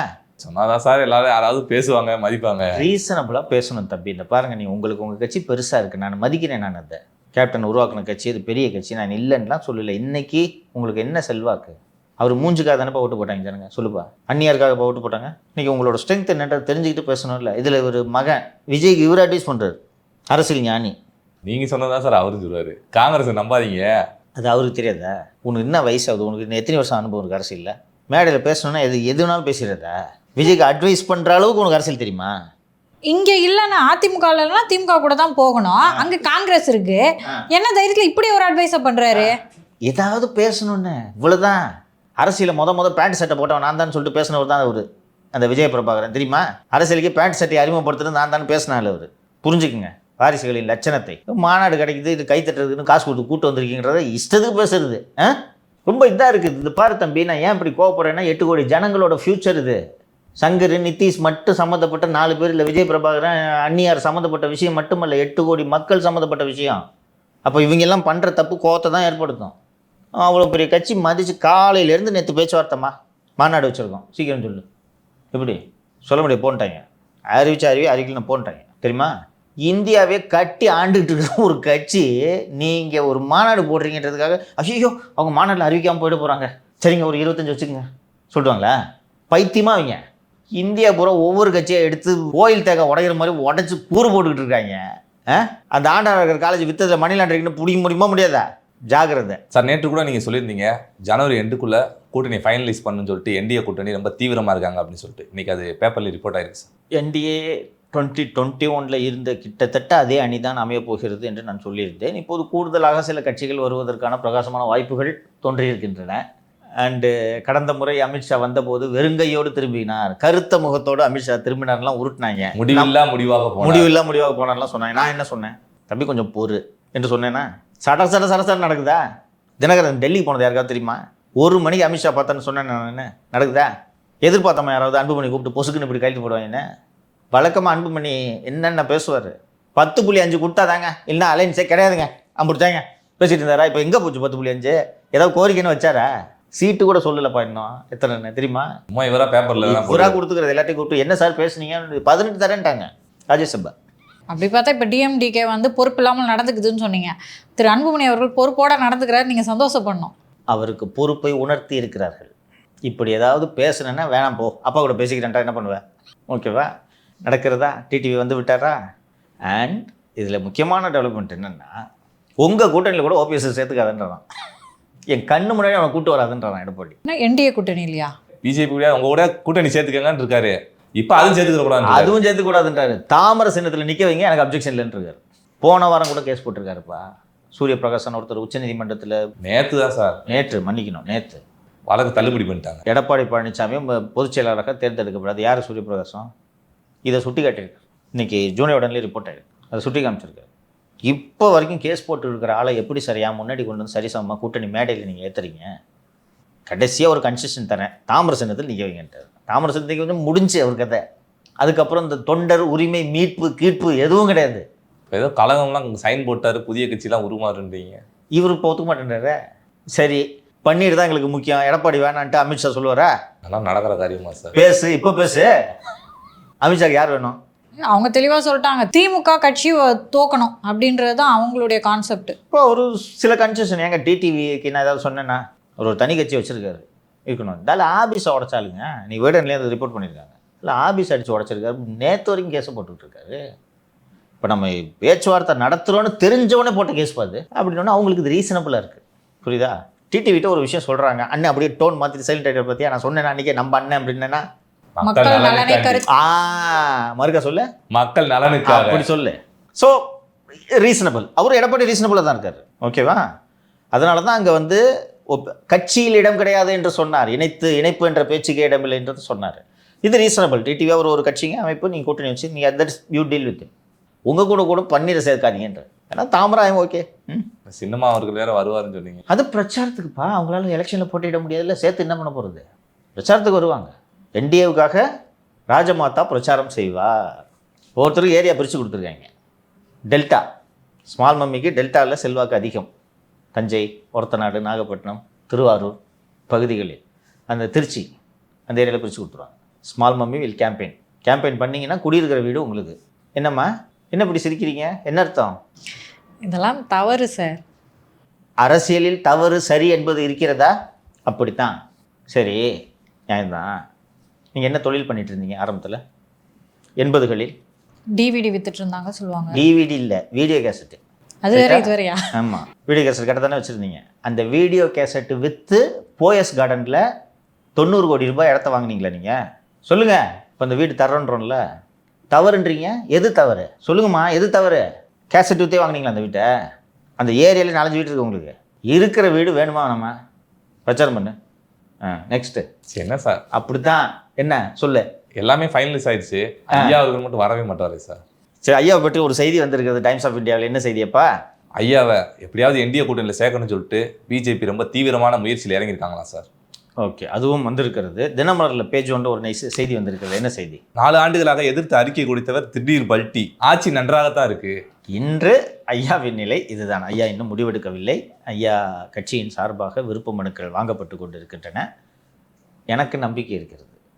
பிஜேபி தலைவர்களுக்கோ அதிமுக தலைவர்களுக்கோ நம்பிக்கை இல்லை. இன்னைக்கு ஜூனியர் ஒரு நியூஸ் வந்திருக்கு, அதை படி.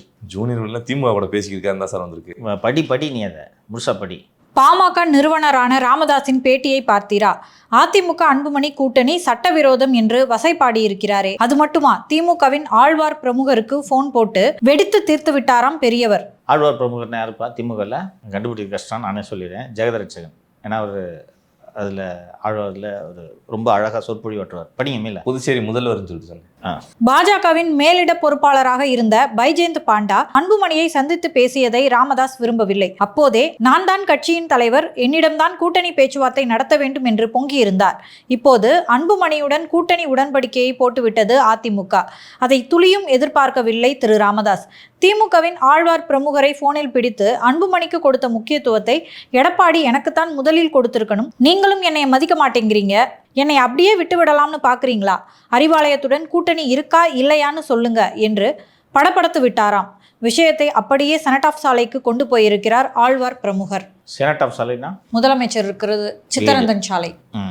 அடுத்த வரி நான் படிக்கிறேன். கூட்டணியில் விசிக இருக்கும்போது ராமதாஸை எப்படி சேர்த்துக் கொள்வார்கள்? அதையே தான் செனட் ஆஃப் சாலையும் சொல்லி இருக்கிறது. ராமதாஸுக்காக நாம் திருமாவளவனை இழக்க முடியாது. அப்படியே திருமாவை சமாதானம் செய்து ராமதாஸை கூட்டணிக்குள் கொண்டு வந்தாலும் தனக்கு 20 தொகுதிகள் வேண்டும் என்பார். நம்மால் அதை தர முடியாது. ஐயாவுக்கே 20 தர முடியாது, தேமுதிகவுக்கு எத்தனை? அவரை தனித்து நிற்க சொல்லுங்கள், வேண்டிய உதவிகளை செய்யலாம் என்று திமுக மேலிடத்தில் சொல்லப்பட அந்த பதிலை எடுத்துக்கொண்டு ஆழ்வார் பிரமுகரும் வாசனை மாண்புமிகு யாரு? பன்னீர்செல்வம், MRK பன்னீர்செல்வம் எடுத்துக்கொண்டு ஆழ்வார் பிரமுகரும் வாசனை மாண்புமிகவும் கடந்த ஜனவரி 8ஆம் தேதி தைலாபுரத்திற்கு சென்றிருக்கிறார்கள். சரி, இதில் இந்த வாசனை பிரமுகரும் ஆழ்வார் பிரமுகரும் ஏன் ஐயாவோடு பேசுகிறார்கள்? எவ்வளோ பேர் இருக்காங்க திமுகவில்? ஏன் ஒரே சமூகமா? இதுதான் பாலிடிக்ஸ். அதே போன்று தான் அதிமுகவில் சண்முகம் அவர்கள் போவார். பிரமாதம். பதிலை கேட்டவுடன் கொதித்து விட்டாராம் ராமதாஸ். என் மதிப்பு இவ்வளவு தானா? நான் 95,000 கிராமங்களை சுற்றியவன் என்று பழைய பல்லவியை பாட பேச்சுவார்த்தைக்கு வந்தவர்கள் பெரும்பாடுபட்டு சமாதானம் சொல்லியிருக்கிறார்கள். அவர்கள் சென்றவுடன் இந்த 2 கழகங்களும் வேண்டாம், நாம் விஜய் பக்கம் சென்றால் என்ன என்று சுற்றியிருந்தவர்கள் தூவமிட ஆழ்ந்த யோசனையில் இருக்கிறாராம் ராமதாஸ். தேர்தல் முடிவதற்குள் ராமதாஸ் ஒரு வழியை அழக்கி விடுவார் போலிருக்கிறது என்று சொல்லிவிட்டு தாவேகாவுடன் காங்கிரஸ் அணி சேருமா அப்படின்னு கேட்டதுக்கு நம்ம சொன்ன அந்த நியூஸை இதில் கவர் பண்ணியிருக்காங்க. அதாவது என்னென்னா, தாவேகாவை காங்கிரஸ் கூட இணைச்சிருன்னு இதை கேட்டவுடனே விஜய் கொதித்து விட்டாராம். என்ன நினைச்சிருக்கீங்க, கட்சியை சேர்க்க சொல்லியிருக்கீங்கன்னு சொன்னோன்னா அந்த இதை சமாதானப்படுத்துறதுக்காக தான் ஜனநாயகனுக்கு ஆதரவாக அவர்கள் பேசியிருக்கிறார்கள். சரியா? அண்ட் இதில் ஜூனியர்டனில் அடுத்த இதுவாக சொல்லக்கூடிய செய்தி என்னன்னா, கார்கே, சோனியா அண்ட் ராகுல் பொங்கலுக்கு பிறந்து எதுவாக இருந்தாலும் பேசிக்கலாம், கூட்டணியா கிட்டணியான்றதெல்லாம் பொறுமையாக இருங்கன்னு சொல்லியிருக்காங்க. திமுக காங்கிரஸ் மேலே சரியான கடுப்பில் இருக்குது அப்படின்ட்டு இந்த செய்தி சொல்லுது. என்னன்னா, இந்த காங்கிரஸ் பிரமுகர் பிரவீன் சக்கரவர்த்தி விஜயை மக்கள் ஒரு சக்தியாக, ஒரு அரசியல் சக்தியாக கருதுகிறார்கள்னு சொல்லியிருக்காரு. எங்களை தீய சக்தின்னு சொல்கிறாங்க, அந்த ஆளை பார்த்து நீ ஒரு அரசியல் சக்தின்னு சொல்லிட்டு இருக்காரு, நீங்களும் வேடிக்கை பார்த்துட்டு இருக்கீங்க, என்னையா நடக்குறீங்க? அப்புறம் காங்கிரஸுக்கு கட்சி எங்கேயுமே பலமாக இல்லை, எத்தனை தொகுதி சீட்டு கொடுத்தாலும் அங்கேயும் இவங்களுக்காக சேர்ந்து நம்ம தான் வேலை செய்ய வேண்டியதாக இருக்குது. இப்படி வேலை செஞ்சு கஷ்டப்பட்டு இவங்களை ஜெயிக்க வைக்கிறேன், இவங்க ஆட்சியில் பங்கு அதிகாரத்தில் பங்குன்னு கேட்டுக்கிட்டு இருந்தானா என்ன தான் நம்ம இதை வேடிக்கை பார்த்துட்டு இருக்கிறதுன்னு சொல்லிட்டு போட்டோம் அப்படின்ட்டு சிஎம் சொல்லியிருக்காருன்னு வந்திருக்கு. அப்படிலாம் அவ்வளோ ஈஸியாக விட்ட மாட்டேன். காங்கிரஸுக்கு இது தெரியும். ஒருவேளை போட்டாங்கன்னா ஐயா லொடுக்குன்னு தூக்கிடலாம்ல, அந்நியாரையும் தூக்கலாம்ல. அப்புறம் இந்த அடுத்து படிக்க போகிற நியூஸ், இதுவும் வேடனில் வந்த நியூஸ் தான், ரொம்ப முக்கியமான நியூஸ். அமைச்சர் நேரு மீது லஞ்ச ஒழிப்புத்துறையின் விசாரணை தொடங்கிவிட்டதாமே அப்படின்னு போட்டுட்டு, தேர்தல் முடியும் வரையில் அமலாக்கத்துறையின் கடிதத்துக்கு எந்த பதிலையும் கொடுக்காமல் அப்படியே இழுத்து கொண்டிருக்கத்தான் முடிவெடுத்திருந்தது ஆட்சி மேலிடம். ஆனால் நீதிமன்றம், ஆளுநர் என்று விவகாரம் செல்ல ஆரம்பித்ததும் உடல்நிலை சரியாகி மீண்டும் பொறுப்பு டிஜிபி ஆகியிருக்கும் வெங்கட்ராமன் அமலாக்கத்துறையின் கடிதத்தில் என்ன நடவடிக்கை எடுப்பது என்று கேள்வி கேட்டு தலைமைச் செயலாளருக்கு நோட் அனுப்பி விட்டாராம். இதை ஆட்சி மேலிடம் எதிர்பார்த்திருக்கவில்லை. எப்படியும் 1 மாதத்துக்கு தான் பொறுப்பு டிஜிபி பதவியில் வைத்திருக்க போகிறார்கள், அதற்குள் ஏன் வம்பு வளர்க்க வேண்டும் என்று வெங்கட்ராமன் முடிவெடுத்து விட்டார். அதனால்தான் ஆட்சி மேலிடத்தின் விருப்பத்தையும் மீறி நோட்டு வைத்து விட்டார் என்கிறார்கள். அதாவது என்னன்னா, இன்னும் 1 மாதம் தான் வச்சிருக்க போகிறாங்க, அதுக்கப்புறம் அருட்தந்தை வந்து விடுவார். இப்போ வெங்கட்ராமன் பொறுப்பு டிஜிபி ஆகிட்டாரா, அபய்குமார் சிங் இந்த மாதம் ரிட்டையர் ஆகிறாரா, நீங்கள் போங்க விஜிலன்ஸுக்குன்னு சொல்லிட்டு அருட்தந்தை வந்து விடுவார். இப்போதே காவல்துறையின் மிக முக்கிய முடிவுகள் எல்லாம் ஆயுதப்படை அலுவலகத்தில் தான் எடுக்கப்படுகிறது என்று காவல்துறை வட்டாரங்கள் தெரிவிக்கின்றன. நீதிமன்றத்தின் ஹீட்டை எதிர்கொள்ள சீனியர் அதிகாரிகள் தயாரில்லை என்பதால் நேரு மீதான ஊழல் குற்றச்சாட்டில் பூர்வாங்க விசாரணை மட்டும் தொடங்கி இருக்கிறது, இன்னும் எஃப்ஐஆர் போடப்படவில்லை அப்படின்ட்டு சொல்லியிருக்கு. அதில் என்னென்னா, இதில் இல்லாத செய்திகளை நான் சொல்கிறேன். ஒரு வெங்கட்ராமன் வந்து ஒரு சீசன்ட் ஆஃபீஸர், சிபிஐ டிவிஎஸ்சி இதெல்லாம் வேலை பார்த்தவர், பயந்த சுபாவம், அதில் ஒன்றும் மாறுபட்ட கருத்து இல்லை. ஆனால் எலெக்ஷன் நெருக்கத்தில் ஏடிஎம்கேயும் மற்ற எதிர்க்கட்சிகளும் இதை சும்மா விடாதுன்றது அவருக்கு நன்றாக தெரியும். திரு இன்பதுரை மற்றும் திரு தமிழ்ச்செல்வன் ஆகியோர் அந்த லஞ்ச ஒழிப்புத்துறைக்கு ஒரு கடிதம் எழுதியிருக்கிறாங்கன்றதை நம்ம ஏற்கனவே நிகழ்ச்சியில் பதிவு செய்தோம். நீதிமன்றத்துக்கும் போயிட்டாங்க. இப்போ நீதிமன்றம் அக்டோபர் மாதம் அமலாக்கத்துறை உங்களுக்கு ஒரு கடிதம் எழுதியிருக்கு, அந்த கடிதத்து மேலே என்ன ராஜா நடவடிக்கை எடுதுன்னு சொன்னால் நெஞ்சு வலி என்று சொல்லலாம். அதுக்கப்புறம் 24ஆம் தேதி டியூட்டிக்கு ஜாயின் பண்ணிட்டியே, அதுக்கப்புறம் என்ன ராஜா நீ பண்ணேன்னு கேட்டால் என்ன பதில் சொல்லுவார்? ஸோ கோர்ட் யாருக்கு டைரக்ஷன் இஷ்யூ பண்ணோம்? முதன்மையானவருக்கா? டிஜிபி அவருக்கு. டிஜிபி தானே டைரக்ஷன் இஷ்யூ பண்ணோம். என்ன பதில் சொல்லுவார் அவர்? ஏங்க நீங்கள் நடவடிக்கை எடுக்கல? சரி நேரம் வந்து சொல்லுங்கன்னு சொல்லிட்டா, அதனால தான் சார் என்ன பண்ணலான்னு எனக்கு சொல்லுங்கள் சார் முருகானந்துக்கு ஒரு லெட்டர் வச்சார். முருகானந்தத்துக்கு தெரியும் நீதிமன்றம் வந்து என்னங்க நடவடிக்கை எடுத்துன்னு கேட்டால், இதை பாருங்கள் சார் என்ன பண்ணுறதுன்னு சீஃப் செக்ரட்டரி லெட்டர் எழுதிக்கிறேன் சார்னு சொல்லுவார். ராஜா நீங்கள் போங்க, நீ வா ராஜா, ஏற்கனவே இந்த ராம் சார் மேட்டில் பஞ்சாயத்தில் நீ கணவன் மனைவி ஏகப்பட்ட வேலையை பார்த்துருக்கீங்க வா அப்படின்னு கூப்பிட்டா அந்த ஆளு சார் ஒரு என்கொயரியை போட்டு விட்ருவான் அப்படின்னு சொல்லியிருக்கார். இதில் நீங்கள் நல்லா யோசிச்சு பார்த்தீங்கன்னா, திமுக ஆட்சியில் திமுக அமைச்சர் மீது லஞ்ச ஒழிப்புத்துறை விசாரணையை தொடங்கி இருக்குது. எஃப்ஐஆர் போர்டில் காப்பாற்றலான்ட்டு நீங்கள் ட்ரை பண்ணுறீங்க, இருந்தாலும் விசாரணை தொடங்கியிருக்கிறது தானே. ஸோ நீதிமன்றம் நாளைக்கு என்ன சொல்ல போகிறது என்பதை பார்க்க போகிறீர்கள். இப்போ தம்பி வந்து ரொம்ப பிரச்சனைப்பட்டுக்கிட்டு இருந்தார். நவம்பர் 4வது வாரம் நீங்கள், 3வது வாரம் நீங்கள், ஒன்றும் நடக்கலைன்னு. நவம்பர் 4வது வாரத்துக்கு பிறகு உச்சநீதிமன்றத்திற்கு சென்று இவர்கள் ஏதாவது உருப்படியான உத்தரவை பெற்றிருக்கிறார்களாப்பா? ஏன் போகிறதில்ல? முன்னெல்லாம் லொடுக்குன்னு போவாங்களேப்பா. ரோகதியை அழையுங்கள், சித்தார்த்த உத்தரவை அழையுங்கள், கபில் சிபலை அழையுங்கள், சிங்வியை அழையுங்கள், ஏன் அங்கிட்டு போகிறதே இல்லைப்பா? அதான் சார் தெரியல. இப்போ எனக்கு உயர்நீதிமன்றம் ஜாமீன் கொடுத்தது, இதை ரத்து பண்ணணும், நீங்கள் உச்சநீதிமன்றம் தானே போகணும், ஏன் போக மாட்டேங்கிறீங்க? இங்கேயே சுற்றி வரீங்க. மார்ச்சுக்கு பிறகு இங்கேயும் போக முடியாது, இனி எங்கேயுமே போக முடியாது. சார் ஜூனியர் விடனில் இன்னொரு நியூஸ் விட்டுட்டீங்க. உங்களுக்கு ரொம்ப பிடிச்ச டாபிக்னு நினைக்கிறேன். சொல்லுங்க. தங்கை தலைவியின் பிறந்த நாளில் இல்லம் தேடி சென்றவர்கள், வாழ்த்தியவர்கள், பேனர் வைத்தவர்கள், விளம்பரம் வெளியிட்டவர்கள் என அத்தனை நிர்வாகிகளின் பட்டியல் குறித்தும் லிஸ்ட் எடுக்கப்பட்டிருக்கிறதாம். குறிப்பாக மாநில அரசியலை நோக்கி தங்கை தலைவியை திருப்பும் விதமாக வாசகங்கள் எழுதியவர்களை கண்காணிப்பு வளையத்தில் வைத்து உளவு தரப்பு கவனிக்கிறதாம். மாநில அரசியலுக்கு வருகிற எண்ணம் உண்மையாகவே தங்கை தலைவிக்கு இருக்கிறதா என அவருக்கு நெருக்கமான ஆட்களை வைத்து துருவ தொடங்கி இருக்கிறார்களாம் உளவுத்துறையினர். நீங்கள் எங்கேயும் துருவ வேணாம், நான் சொல்கிறேன், நானே நெருக்கமான ஆள் தான், அந்த ஐடியாவில் தான் இருக்காங்க. நீங்கள் கொளுத்து போட்ட தீ தான் இங்கே இவ்வளோ தூரமாக பற்றிக்கு இருக்கு. எல்லாத்தையும் பண்ணிட்டு புதுசாக உட்காந்துருக்கீங்க. தம்பி இங்கே பாரு, என் விருப்பத்தை நான் சொல்லலை, நீ தான் அரசியல் நல்லா கவனிக்க ஆரம்பிச்சிட்டேன். உண்மையிலே உங்களுக்கு விருப்பம் இருக்காதுன்னு நினைக்கிறேன். நீ உறுதியாக இருக்குது சார். தமிழ்நாடு ஜெயில் பரவாயில்ல, சம்மரில் திகார் ஜெயில் எப்படி இருக்கும் தெரியுமா? அப்படியா? டெல்லி ஹீட்டு, உங்களுக்கு டெல்லி ஹீட்னா என்னன்னு தெரியாது, கேள்விப்பட்டிருக்கேன். 6 மாதம் சம்மரில் இருந்துச்சுந்தம்மா, செய்யாத தப்புக்கு அதுக்கு உரிய ஹானரை கொடுக்கணும்ல. நீங்கள் எல்லாத்தையும் மவனிக்க தூக்கி கொடுக்குறீங்க. சரி டெல்லியில் கொடுத்துருக்காங்க, டெல்லியில் இந்த வேலையை பார்க்கலான்னு பார்த்தா அதில் கூட்டணி பேச்சுவார்த்தையெல்லாம் மருமகன் போய் பேசினார்னா என்னதான் வேலை இந்த அம்மாவுக்கு? இப்போது 26 ஜெயிச்சிடுறீங்க, 1 மாதத்துலேயே இல்லை 3 மாதத்துலேயே உதயநிதி சிஎம் ஆக போகிறீங்க. இந்த அம்மாவுக்கு என்ன தான் வேலை? உதயநிதி பின்னாடி போய் நின்றுக்கணுமா? இவ்வளோ குழந்தையாக பார்க்கல உங்கள் உதயநிதிக்கிட்ட போய் மற்ற மந்திரிக்கு மாதிரி கெஞ்சிட்டு நிற்கணுமா?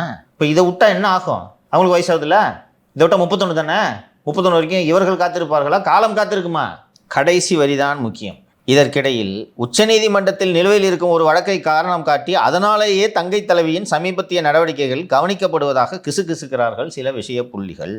இது வந்துட்டு அந்த தேர்தலில் முறைகேடா ஜெயிச்சாருன்னு சொல்லிட்டு.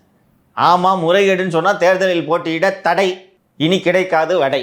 அப்போ அந்த நேரத்தில் யார் கட்சிக்கு தலைமை தாங்கிறது, யார் முதலமைச்சராகிறதுன்ற ஒரு பிரச்சனை வரும்போது இவங்க எம்பியாக இருந்தாங்கன்னா கிடைக்காது. அதனால் இங்கே எம்எல்ஏவாக இருக்கணும். அப்போது ஒரு 40 எம்எல்ஏ உதயநிதி பின்னாடி நின்னாங்கன்னா ஒரு 60 எம்எல்ஏ அக்கா பின்னாடி நிற்க மாட்டாங்களே? அதற்குத்தான் இப்போது மாநில அரசியலில் வர வேண்டும். இப்போ தான் அமித்ஷா அவர்கள் வாழ்த்து, புரிதல்ல? நீதிபதிக்கு எதிராக பதவி நீக்க தீர்மானம் கொண்டு வந்தீங்கல்ல, இப்போ நீதிமன்றம் என்ன பண்ண போகுது? பொறுத்திருந்து பாருங்கள். ஜனநாயகன் படத்துக்கு முதல்ல ஒரு ஸ்வீட்டான செய்தி வந்தது. படம் ரிலீஸ் ஆகிடும்னு நினச்சிட்டு இருந்தோம். அப்படியே பார்த்தா டக்குன்னு டிவிஷன் பெஞ்சுக்கு போனாங்க. டிவிஷன் பெஞ்ச் வந்து அதெல்லாம் படத்தை என்ன உங்கள் இஷ்டத்துக்கு நீங்கள் வந்து படத்தை ரிலீஸ் பண்ணுவீங்களா? அதானே சொல்லுமா, அவர் ஜட்ஜு ஒரு கேள்வி கேட்குறாருமா, கரெக்டாக இல்லையான்னு மட்டும் நீங்கள் சொல்லுங்கம்மா. இது என்னங்க இது, ரிலீஸ் டேட்டை முடிவு பண்ணிவிட்டு அதுக்கப்புறம் சர்டிஃபிகேட் சீக்கிரம் கொடுன்னு சொல்கிறது, சர்டிஃபிகேட் கையில் இல்லாமல் எதுக்கு சார் ரிலீஸ் டேட் அனௌன்ஸ் பண்ணுறீங்க? சரி, பராசக்தி கூட தானே இப்படி ரிலீஸ் டேட் அனௌன்ஸ் பண்ணாங்க, அவங்களுக்கு இப்படி சர்டிஃபிகேட் உடனே கிடைச்சது, இது தேவையில்லாத பேச்சு. நீ தான் கோர்ட்டுக்கு வந்திருக்க, புரியுதா? சொல்லுங்கம்மா மேலே. அவங்க ஒரு அண்டர்ஸ்டாண்டிங்கில் இருக்காங்க. வேலை சொல்லுங்கள். நீங்கள் இருக்கீங்களா? வேலை சொல்லுங்கள். உங்களுக்கு வந்து ஃபோன் பண்ணி எங்க நான் பார்த்துக்கிறேன் அவனுங்களுக்கு எதிராக அப்படின்னு அமித்ஷா சொன்னாரே, மதிச்சிங்களா? ஏம்மா அந்த கோழி கழுத்துன்னு சொன்னாங்களேம்மா ஒரு எம்பி ரேகா சர்மா, இங்கேருந்து கரூருக்கு போய் அனாதையா யாருமே இல்லாமல் ஐயையோ இப்படி செய்துட்டார்களேன்னு அழுதுக்குனே ஒரு வீடியோ போட்டிங்க. சரி, ரொம்ப வருத்தத்தில் இருக்காரியா, அனுப்பியா நம்ம எம்பி டீமை? ஹேமா மாலினி மேடம் சலோ கரூர் சலோ. வீடியோ வரதுக்கு முன்னாடி எம்பிலாம் வந்துட்டாங்க, கடைசியாக தானே போட்டார் வீடியோவை. சரி, உதவிக்கு வந்தாங்களா? அன்றைக்கி ரொம்ப பரிதாபமான நிலைமையில் தானே இருந்தீங்க. என்ன மாதிரி பேசுனாங்க டைலாக் ஞாபகம் இருக்கா? கோழி கழுத்துக்குள்ளே எவையா மீட்டிங் வச்சது, எவையா பர்மிஷன் கொடுத்தது, வாட் நான்சென்ஸ். அதில் ஒரு அதிகாரி, who is that collector Thangavel, calling இதர் கேட்டாங்களா? யாருக்கா பண்ணாங்க? யாருக்கே பண்ணாங்க? ஒரு உதவி பண்ணலான்னு இவ்வளோ பெரிய கட்சி உங்களுக்கு இறங்கி வந்துங்க உதவி பண்ணுது, மதிச்சிங்களா? கையை பற்றி கொள்ளுங்கள்னு நீங்கள் கூட எத்தனை வீடியோவில் பேசுனீங்க. சொன்னேனாம்மா அன்னைக்கு? நான் சொன்னேன்னா அன்னைக்கு இப்படிலாம் நடக்கும் நான் உள்ளபடியே எதிர்பார்க்கல. நான் இந்த அளவுக்கு கொலவெறியாக இறங்குவாங்கன்றதை நான் எதிர்பார்க்கல. நான் சொல்லிடுறேன், நான் கொஞ்சம் பெருந்தன்மையாக நடந்துக்குவாங்கன்னு நினச்சேன். முந்தானத்து வரைக்கும் அதானே சொல்லிட்டு இருந்தீங்க. சிச்சி பிஜேபி இந்த படத்தை நான் எதிர்பார்க்கல, நான் சொல்கிறேன். ஆனால் அன்னைக்கு அந்த கையை பற்றி கொள்ளுங்க நான் சொன்னேனம்மா. இதாம்மா அரசியல், திஸ் இஸ் அன் இண்டிகேஷன். அவங்க எதுக்குமா அனுப்பணும்? அன்னைக்கு இந்த வழக்கு சிபிஐக்கு போகுமான்றது கூட தெரியாது, எப்படி வேண்டுமானாலும் போகும். அந்த நேரத்தில் கோழி கழுத்துன்னு ஒரு ஐட்டத்தை இறக்குறாங்க. நீங்கள் கப்புன்னு அந்த கோழி கழுத்தை பிடிச்சிக்கினே பறந்து போயிருக்கணும். நீங்கள் பிடிச்சி கோழி மேலே உட்காந்து போயிருக்கணும். அதுக்கு பதிலாக காங்கிரஸின் கையை பற்றி கொள்ளலான்னு பார்த்தா அவங்க ரெண்டு பக்கமும் பிடிச்சிக்கிட்டு இருக்காங்க. ஆமாம், ஒஸ்ட் ஃபெலோஸ். இதெல்லாம் இண்டிகேஷன். சரி, நான் சிம்பிளாக கேட்குறேன், எதற்காக பிஜேபி எம்பிக்கள் குழுவை கரூருக்கு அனுப்பி திமுக மீது மொத்த பழியையும் சுமத்த வேண்டும்? இங்கே வாராஜான்றதுக்கு தான். கரெக்டா? பாசி சபாஜ் அப்படி நீங்கள் காங்கிரஸே நாங்கள் செல்லாக பிரிச்சுக்கிட்டு இருக்கோம். காங்கிரஸில் ராகுல் காந்தி, கார்கே அண்டு பிரியங்கா காந்தியை தவிர அங்கே இருக்கிறவங்க அத்தனை பேரும் பிஜேபிக்கு ஆதரவாக அங்கே உட்காந்துக்கிட்டே பேசிகிட்டு இருக்காங்க. ஹாய், அங்கே உட்காந்துட்டு இங்கே கை காட்டிருக்கீங்க ஹாய் அப்படின்னு. நீங்கள் அவங்க உங்களை காப்பாற்றிடுவாங்கன்ட்டு எகத்தளமாக இருந்தீங்க. நடுவில் நான் நடந்ததை சொல்கிறேன் Malathi. There were several attempts to reach out to Vijay. ஃபோனை எடுத்து பேசி இல்லைங்க அப்புறம் பார்க்கலாங்கன்னு ஏதாவது சொல்லியிருக்கலாம். ஃபோனே எடுக்கிறது இல்லை. யார் தடுத்தது சொல்லு? ஜான் ஆரோக்கியசாமி. ஹெல்த் கார்டு ஓகேவா? பண்ணின உடனே ஜான் ஆரோக்கியசாமி வச்சு படத்தை ரிலீஸ் பண்ணிக்கன்னு முடிவு பண்ணிட்டாங்க. எந்த அளவுக்கு பிஜேபி சீரியஸாக இருக்குன்றதை நீங்கள் புரிஞ்சுக்கணுன்னா, கிட்டத்தட்ட 12 வருஷமாக இந்த கவர்மெண்ட்டோட அரசு இரண்டாவது தலைமை வழக்கறிஞராக சொலிசிட்டர் ஜெனரலாக இருப்பவர் திரு துஷார் மேத்தா. துஷார் மேத்தாவுக்கும் மோடி அவர்களுக்கும் அமித்ஷா அவர்களுக்குமான உறவு என்னவென்பதை நீங்கள் புரிந்து கொள்ள வேண்டும் என்றால், குஜராத் முதல்வராக 2002 மோடி அவர்கள் இருந்தபோது நடந்த குஜராத் கலவரம் தொடர்பான வழக்கில் ஆஜராகி வாதாடியவர் தான் இந்த துஷார் மேத்தா. எத்தனை வருஷம் ஆச்சு? 23 வருஷம் நண்பர்கள். அவருக்கு நார்மலாக வக்கீலுங்களுக்கு சின்ன வீடு கிட்ட கொடுப்பாங்க. அமைச்சர்களை விட மிகப்பெரிய பங்களா துஷார் மேத்தாவுக்கு டெல்லியில் ஒதுக்கப்பட்டிருக்கிறது. இந்த சினிமா ரிலீஸ் ஆகலாமா வேணாமான்றதுக்கு துஷார் மேத்தா ஆஜராகி வாதாடுகிறார் என்றால் நீங்கள் புரிந்து கொள்ள வேண்டுமா வேண்டாமா? ஒரு சினிமாவுக்கு இப்படி பண்ணுறவங்க 41 பேர் இறந்த வழக்கை எப்படி விசாரிப்பார்கள்? 12ஆம் தேதி வரை போகிறா. அப்படி திங்கக்கிழமைமா, ரொம்ப நாள் இல்லை. அதான் நாளைக்கு ஃப்ளைட் புக் பண்ணுறான் சார், கிளம்ப போகிறாருலாம் வந்து போய் தாராஜாகணும். அங்கே போய் கரூர் பற்றிலாம் விசாரிக்க போகிறதில்ல, கூட்டணி பற்றி தான் பேச போகிறாங்க. என்ன சொல்ல போகிறீங்க? ஓஹோ, ஃபோன் பண்ணுவீங்க, அட்டென்ட் பண்ணலன்னா கூப்பிட்டு பேசுவீங்களா? ஆமாம், கூட்டணிக்கு பேசுகிறாங்க. சிபிஐ ஆஃபீஸ்னு பார்த்தா அவங்க பாட்டு பிஜேபி ஆஃபீஸ் உட்கார. சரி, இடி ஆஃபீஸ் எந்த ஆஃபீஸு, இன்கம் டேக்ஸ் ஆஃபீஸ் எந்த ஆஃபீஸு, சென்சார் போர்டு ஆஃபீஸ் எந்த ஆஃபீஸு, அப்புறம் அடுத்து இன்னும் சில ஐட்டங்கள் இருக்குது, சொல்ல வேணான்னு பார்க்குறேன். விஜய் என்ன தெரியுமா சொல்வாரு? வழக்குக்கும் இதுக்கும் சம்பந்தம் இல்லை, இதையெல்லாம் என்னிடம் கேட்காதீர்கள். அது மாதிரி ஜனநாயகன் படத்துக்கு சொல்லியிருக்கணுமா வேணாமா? சரத்பவாரை ஒரு முறை அமலாக்கத்துறை விசாரித்தது. விசாரணைக்கு அடைக்கிறாங்க, நியூஸ் அவங்க லீக் பண்ணுறாங்க. வேணுங்க தான் எப்போ பார்த்தாலும் பண்ணுவாங்க. கரெக்டாக அசம்பிளி எலெக்ஷனுக்கு கொஞ்சம் முன்னாடி சம்மன் வரல. ஆனால் ஏதோ ஒரு வழக்கு, இது இந்த அஜித் பவர் வழக்கில் தான் அவரை விசாரிக்கிறாங்கன்னு சொல்லிட்டாங்க. சரத்பவார் என்ன பண்ண தெரியுமா? ஒன்றும் கஷ்டப்பட, சம்மன்லாம் வேணாம் எனக்கு, நான் வர்றேன், நாளை காலையில் வர்றேன் 9 மணிக்குன்ட்டாங்க. காலையில் 6 மணிலேருந்து அமலாக்கத்துறை வாசலில் சரத்பவாரின் தொண்டர்கள் காம்பவுண்ட்லாம் ஏறி உட்காந்துட்டாங்க. என்ன வரட்டும், அமலாக்கத்துறை வெளியில் வந்து, சார் நாங்கள் உங்களை கூப்பிடவே இல்லை சார், எப்போ சார் கூப்பிட்டோம், வராதிங்க சார், கிட்ட இந்த ஏரியா போட்டு வராதிங்க சார் ப்ளீஸ் சார். அதான் லீட்ரு. நீங்கள் போய் சாஸ்திரி பவன் வாசலில் உட்காந்துருக்கணும். கரூர்லேயே உட்காந்துருக்கோம். விஜயகாந்த் உட்காந்துருப்பாரு. என் மக்கள், என் தொண்டர்கள் 41 பேர் கொன்னுடுச்சு திமுக அரசாங்கம், நான் ஹாஸ்பிட்டல் அவங்களை பார்க்காம போக மாட்டேன்னு உள்ளே போயிருந்தேன்னா சிஎம் போயிருப்பாருங்க. உங்கள் படத்தை தூக்கி போட்டு கும்மாங்குத்து குத்தின்னு இருக்கிறாங்க. ஊரில் இருக்கவன்லாம் பேசின்னு இருக்கிறான். உங்கள் எதிரி பேசுகிறாரு பிஜேபி துஷ்பிரயோகம் செய்கிறதுன்னு. ஆமா, அவங்க நைஸாக அவங்க படத்தை ரிலீஸ் பண்ணிக்கிட்டு இவர் பேசலை. அப்போ அங்கே போய் என்னென்ன பண்ணுவாங்க? 2 பேருமே காவல்துறை விசாரணையை சந்தித்திருக்கிறீர்கள். நம்ம சேஃப் ஜோனில் இருக்கிறோம். என்ன ஏன் சேஃப் ஜோன்லன்னா வண்டையே எப்படி பேசுவேன்னு தெரியும் அவங்களுக்கு. உங்களை 2 பேரும் அரெஸ்ட் பண்ணியிருந்தாங்கன்னா என்னென்ன பண்ண முடியும் அவங்களன்றதை நீங்கள் நேரடியாக பார்த்துருப்பீங்க. இது ஒரு சாதாரண வழக்கு, ஒரு பணம் துட்டில் போட்ட வழக்கு. இது இந்த நீலப்பட தயாரிப்பாளர் மிரட்டின குழம்பு எடுத்து செஞ்சோன்ற வழக்கு. 41 பேர் செத்த வழக்குக்கு எப்படி விசாரிப்பாங்க? விளக்கு அணைச்சு விளையாடுனீங்களா? டெல்லியில் எப்படி விசாரிப்பாங்க? அதான் ஒரு பிரச்சார வாகனத்தெல்லாம் செக் பண்ணுறாங்கன்னு நான் நியூஸ் பார்த்தேன். சரி, 12ஆம் தேதியோடு விசாரணை முடிந்து விடுமா, இல்லை பொங்கல், மாட்டுப்பொங்கல், காணும் பொங்கல் டெல்லியில் நடக்குமா? ஏற்கனவே ஆயுத பூஜையே அவர் கொண்டாடல சார். சரிம்மா, பொங்கல், மாட்டுப்பொங்கல், காணும் பொங்கல் விஜய்க்கு டெல்லியிலா சென்னையிலா? நேற்றுக்கு முன்தினம் கூட உள்துறை அமைச்சக அதிகாரிகள்லாம் வந்து இங்கே ஆய்வு பண்ணாங்களே சார். எல்லாம் பண்ணுவாங்க. இப்போ விஜய் நினைச்சா உடனே ஜனநாயகன் படத்தை ரிலீஸ் பண்ணலாம். அவர் கையில் தான் சார் இருக்கு எல்லாமே. சரி, பொங்கல் எங்கப்பா? அதுக்கு பதிலே சொல்ல மாட்டேங்க. சென்னையிலையா? 12ஆம் தேதி மட்டும் தானே சம்மனு. ஸோ திரும்பி வந்து சென்னையில் தான் கொண்டாடுவார். 12ஆம் தேதி சாயங்காலம் 6 மணிக்கு 13ஆம் தேதி வர்றதுக்கு சம்மன் கையில் கொடுத்துருவாங்க. நெக்ஸ்ட்டு 14ஆம் தேதியா? ஆமாம், அதனால தான் காணும் பொங்கல் வரைக்கும் போகிறேன் நான். ஆராசா இப்படி தான் 2Gயில் விசாரணைக்கு வரவழைச்சாங்க. முதல் நாள் விசாரணை, சாயங்காலம் சம்மன், கம் டுமாரோ. மறுநாள் போகிறாரு, கம் டுமாரோ. 3வது நாள் don't come, you go to jail. ஐயோ, எஸ். அவங்களுக்கு பொங்கல் லீவ்லாம் இல்லையா? யாருக்கு? சிபிஐ அதிகாரிகளுக்கு. விஜய் தான் பொங்கலே. ஜனநாயகன் பொங்கலா? ஆமாம், காங்கிரஸ் வைக்கிறாங்க ஜனநாயக பொங்கல், இவங்கள வைக்கணும். சரி, இதெல்லாம் மீறி கூட்டணிக்கு வரல, தனியாக போட்டிடுறது முடிவு எடுத்துட்டீங்க. போட்டிட்டு ஜெயிச்சிருவாரா விஜய்? இல்லை, இப்போது இந்த மாதிரிலாம் ஹேரஸ் பண்ணுறதுனால, பாசிச பாஜக இப்படி பண்ணுதுன்றதுனால விஜயோட அந்த மக்கள்கிட்ட விஜயோட நன்மதிப்பு கூடும் அல்லவா? மதிப்பு உயரும் தானே. இப்போ தனியாக போட்டிட்டு ஜெயிச்சிட முடியாது. ஸோ அவங்க ஆதரவாளர்கள் அப்படி தான் சார் சொல்கிறாங்க. இப்படி பிஜேபி வந்து நெருக்க விஜயோட கிராஃப் ஏறும், ஏறிக்கிட்டே இருக்கும். தனியாக போட்டிட்டு விஜய் வந்து வலுவாக ஒரு கணிசமான வாக்குகளை வாங்கி திமுகவை ஜெயிக்க வைக்கிறதுக்கு பாசிபிலிட்டி இருக்கா இல்லையா? ஒரு கணிசமாக பாசிச பாஜக இப்படி பண்ணுதுன்னு சொல்லி நிறைய வாக்குகளை, ஒரு 25% வாக்குகளை விஜய் பக்கம் போட்டுட்டாங்கன்னா, நிறைய அட்லீஸ்ட் 20 போட்டுட்டாங்கன்னா, இந்த கேப்பில் திமுக அடிச்சுட்டு வரதுக்கு பாசிபிலிட்டி இருக்கா? அதை பிஜேபி விடுமா? விஜயை நெருக்குவது பிஜேபியோட நோக்கம் இல்லை. திமுக எந்த கேப்லையும் ஜெயிச்சிடக்கூடாதுன்றதுக்காக தான் இதை பண்ணுறாங்க. அதுக்கு என்ன பண்ணணும்? நீங்க 2 பேரும் சொல்றது தப்பு சார். தமிழக மக்கள் நலனுக்காக பிஜேபி இந்த வேலையை சொல்ற செய்கிறது. ராஜா குட்டி அப்படி சொல்ற ராஜா குட்டி இல்லை, சரிதான். சரி, அதுக்கு என்ன பண்ணணும்? தப்பி தவறு கூட திமுக வெற்றி பெறாமல் இருப்பதற்கு என்ன செய்ய வேண்டும்? விஜய் தனியாக நின்று ஓட்டுகளை பிரிக்கக்கூடாது. அதற்கு விஜய்க்கு 234 சின்னங்களை ஒதுக்க வேண்டுமா இல்லையா? என்ன சார், ஒரு சின்னம் தானே சார் 234 தொகுதியில் நிற்பது? நோ பிரதர், விஜய் கட்சிக்கு மட்டும் ஒரு தொகுதிக்கு ஒரு சின்னம். சார், அவங்க ஏற்கனவே சின்ன கட்சி. இப்போ நிதிஷ் தான் நிற்கிறான், இல்லை மாலை தான் நிற்கிறேன்னா, இதை வந்து விஜய் ரசிகர்கள்கிட்ட எடுத்துகிட்டு போய் சேர்க்கறதே பெரிய விஷயமா இருக்கும். ஏன்னா அந்த கட்சியில் விஜய் மட்டும்தான் தெரியும். ஆமாம், இதில் சின்னத்தையும் வர நாங்கள் எடுத்துகிட்டு போய் சேர்க்கணுமா? ஆமாம், 234 சின்னம் விஜய் கட்சிக்கு. இப்போவே சொல்கிறேன் நான். பெரம்பூருக்கு ஒரு சின்னம், திருவிக நகருக்கு ஒரு சின்னம், சேப்பாக்கத்துக்கு ஒரு சின்னம், 1000 விளக்குக்கு ஒரு சின்னம். இது என்ன சார்? என்ன கோர்ட்டுக்கு பிளாஸ்ட் பிளாஸ்ட்னு சொன்னீங்க, இதுதான் உண்மையான பிளாஸ்ட். அவர் கோர்ட்டுக்கு போய் பிளாஸ்ட் பண்ணுவார். நல்ல பாயிண்ட், மாலிக் சொல்றது நல்ல பாயிண்ட். எப்படி ஓபிஎஸ் வந்து கட்சியை கோர்ட்லயே நடத்துறாரோ அது மாதிரி விஜயும் கோர்ட்ல தான் நடத்திட்டு இருக்காரு. கோர்ட்டுக்கு போவார், ரைட்டுங்களா?